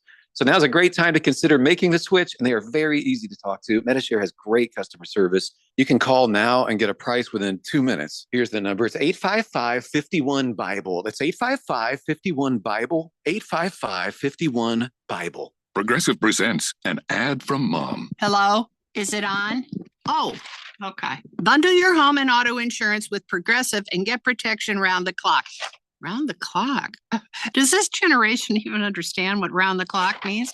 But don't go, I'm just saying, because don't come to me when they ask to do this over because the kids won't get it. Get round-the-clock protection when you bundle and save with Progressive. It's easier than getting your mom to make this radio ad. Progressive Casualty Insurance Company, affiliates, and other insurers. Not available in all states or situations. Attention business owners, do you need zero money down financing on new or used equipment? Meet Dylan Cohen at JR Capital, your gateway to equipment financing that breaks the mold. JR Capital offers zero money down financing options on both new and used equipment, vehicles, heavy machinery, and more. It's a game changer, giving you the power to enhance your operations without slowing you down or denting your cash flow. Need a boost in working capital or a flexible line of credit? Dylan can help your business get the cash flow it needs fast. The process is a breeze too with a simple application and same-day approvals. No more waiting, no more hassle. Just a straightforward path to securing the funds you need faster and easier than asking your banker. Call Dylan Cohen at JR Capital today at 602-834-7353 or click on Finance with Dylan at moneyradio.com. Call Dylan Cohen 602-834-7353 and get the money you need for your business today. Did you know Bashes is the exclusive discount ticket sponsor of the 36th Annual Arizona Renaissance Festival? Stop by customer service today to pick up your tickets. Don't miss the action and adventure at this year's festival every weekend from February 3rd through March 31st, including President's Day, Monday, February 19th. To check out this year's festivities, visit arizona.renfestinfo.com. Huzzah! In the morning, get out of my face. Wake up, Phoenix, to the best new morning sports show on radio. Join me, Tony D. And me, Ron Culver, every weekday from 6 to 9 a.m. right here on 1580 and 99.3, The Fanatic.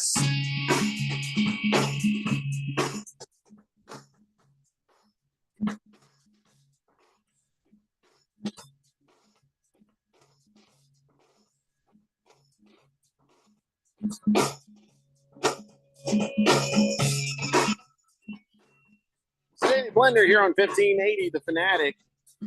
Pickle D says he's got a simple solution. I don't think we need it. Because I think I already have the perfect solution. It's an awful solution. It's a great solution. You're going to guarantee that teams can't hire GMs and will just stay bad. Because you don't hire a GM and instantly get better. It takes time. Oh, here's an idea then. How about, Keon, that you spin, that if you're the last place team, you spin the wheel of pain. And so it's not always a punch in the nuts. Could be something else. It could be. Are they all deeply unpleasant? You have to sit through another Amy Schumer special. You know, that's pretty, that's pretty unpleasant. All the leagues will quit. All the league's GMs will quit just in case. Yeah. I mean, if you're the right GM of the before. Celtics, like why risk Jason Tatum getting hurt and then you winding up in that spot? Why risk that? Well, Pickle D says he's got a simple solution. He says relegation. No one would tank for that. But relegate you to where? Yeah. I mean, as much as we like to joke that certain teams wouldn't be able to beat a G League team, there is not a G League team that would beat an NBA team. Just isn't. Even the Pistons? Not even the Pistons. Booger Wolf says when a Cowboys fan gets punched in the nuts, their face hurts. I have no idea what that means. Whopper says you finish last, you get relegated to the WNBA. Again, what Keon said earlier. Yeah. Beer Bob says, no, that means GMs aren't going to want to tank. That's what I say. That's what I say. Yeah. Last Optimist says Bobby Boucher is not transferring with Coach Klein. Tiowa says Bobby Boucher also signed with Alabama. 1 year of eligibility left.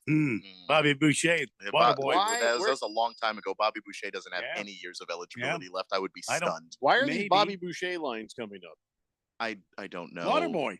Waterboy, the movie. Yeah, Didn't you see Waterboy, the movie?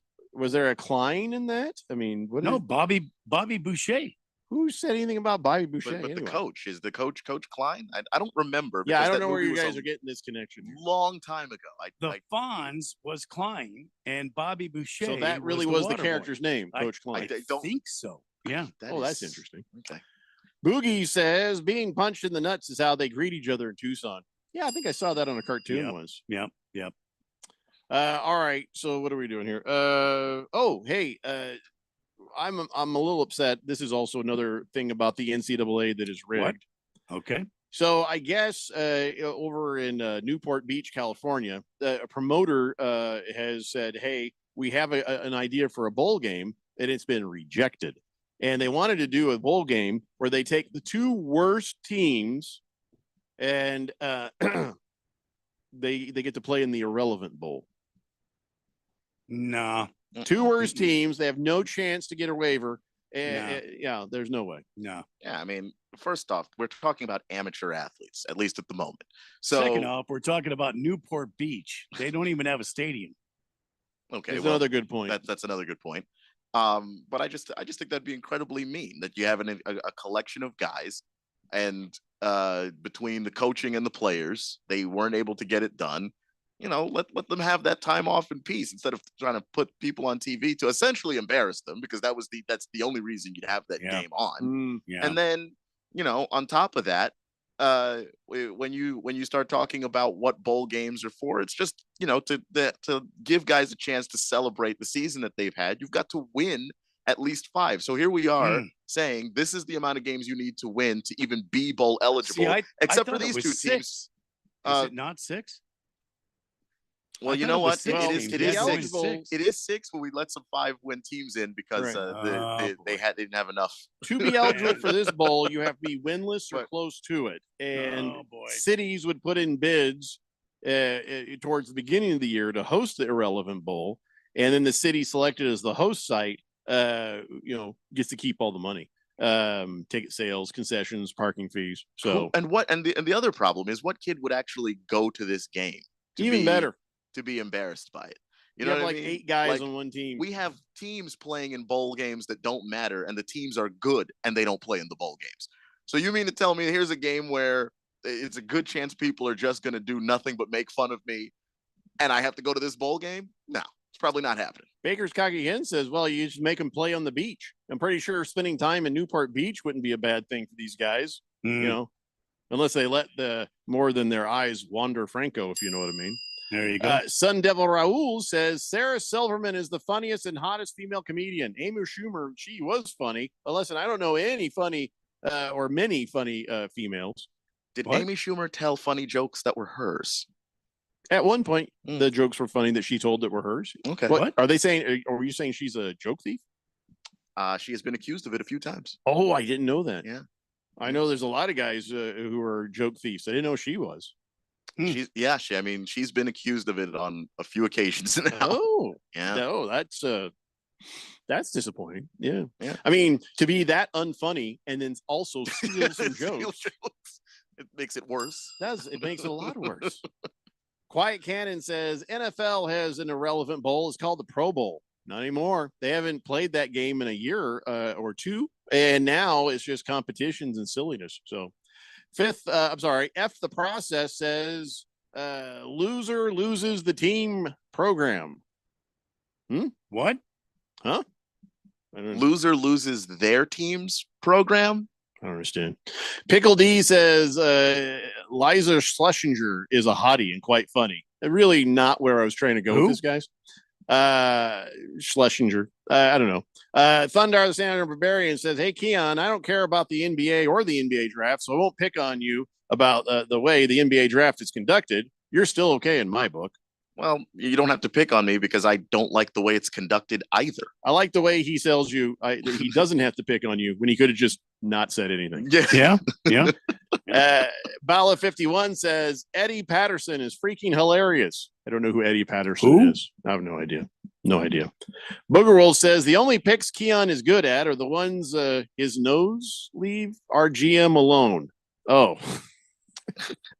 Nose leave our GM. That was like an hour ago. Booger Roll. It took me an hour for that. Yeah, and that was weak. I refer again back to my college football picks this year. They were quite good. And also, no, your GM's coming to Washington. Just deal with it. Oily Stool says, does Randy have a prediction for tonight's Oilers and Red Wings game? Currently scoreless in the first period. Oilers win. Yeah, why not? Number one Rattlers fan says the Bacardi Bowl. Google it. It was played in the 40s and the 50s in Cuba.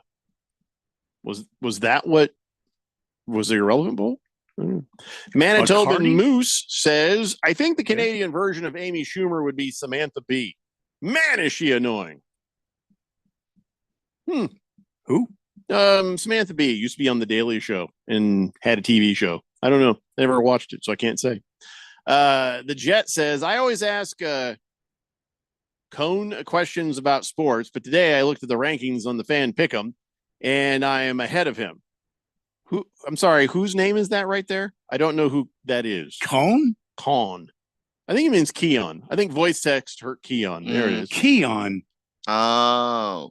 He says, I'll start asking Jeffrey all my questions from now on. Sorry, Jeffrey. I didn't mean to offend you. Now, listen, I'm good at picks, but Keon is about as smart and knowledgeable about most every sport that we got. So keep asking Keon. Keon knows. You know what, Jet? The damage is done. What? I don't necessarily follow. I like the doing damn picks. damage is done. I like doing picks. I think picks are fun. Wait, for me. Who's offended? Who are you upset for, Randy? Was it Jet? The Jet. No, I know, but who are you upset about? You know what, Jet? The damage is done. Well, what's the damage? You can't change now. I don't necessarily follow. No, I don't either. You look at the text. You'll see. I like guess picks, the damage is done. but my preference is Damage is breaking done. down games afterwards. Look, I mean, when Jeffrey it makes his picks, you should always follow Jeffrey's picks. Always. Well, not always. I am in third place. There's other people doing better than me. It's just I had a couple of years I won the whole damn thing. It's probably not You going to would be this be one. first if you weren't a Canadian. Oh, would you stop with that crap? You're going to get me deported, and I'm an American. I'm only talking truth. You're not talking truth. It's all I'm bull crap. spitting truth like a spitting bottle lies. of Drano. I spit Like a truth politician. Like a bottle of Drano. You know what you've done? You've made it where I don't have time to do on this now date you're going to in blame Big that on Georgia me? sports history. You're going to blame that on me. Yeah. Okay. All right. I am. The damage is done, No, Randy. No. The damage is done already. You took too much time. I didn't take too much time. You took too much time. Keon wants him. You say He's that one more Canadian. time. You say that one more time. Canadian. I'll cancel this show. Canadian. It's not the threat I was expecting. Come into your house. We might see you tomorrow. Staley Blender.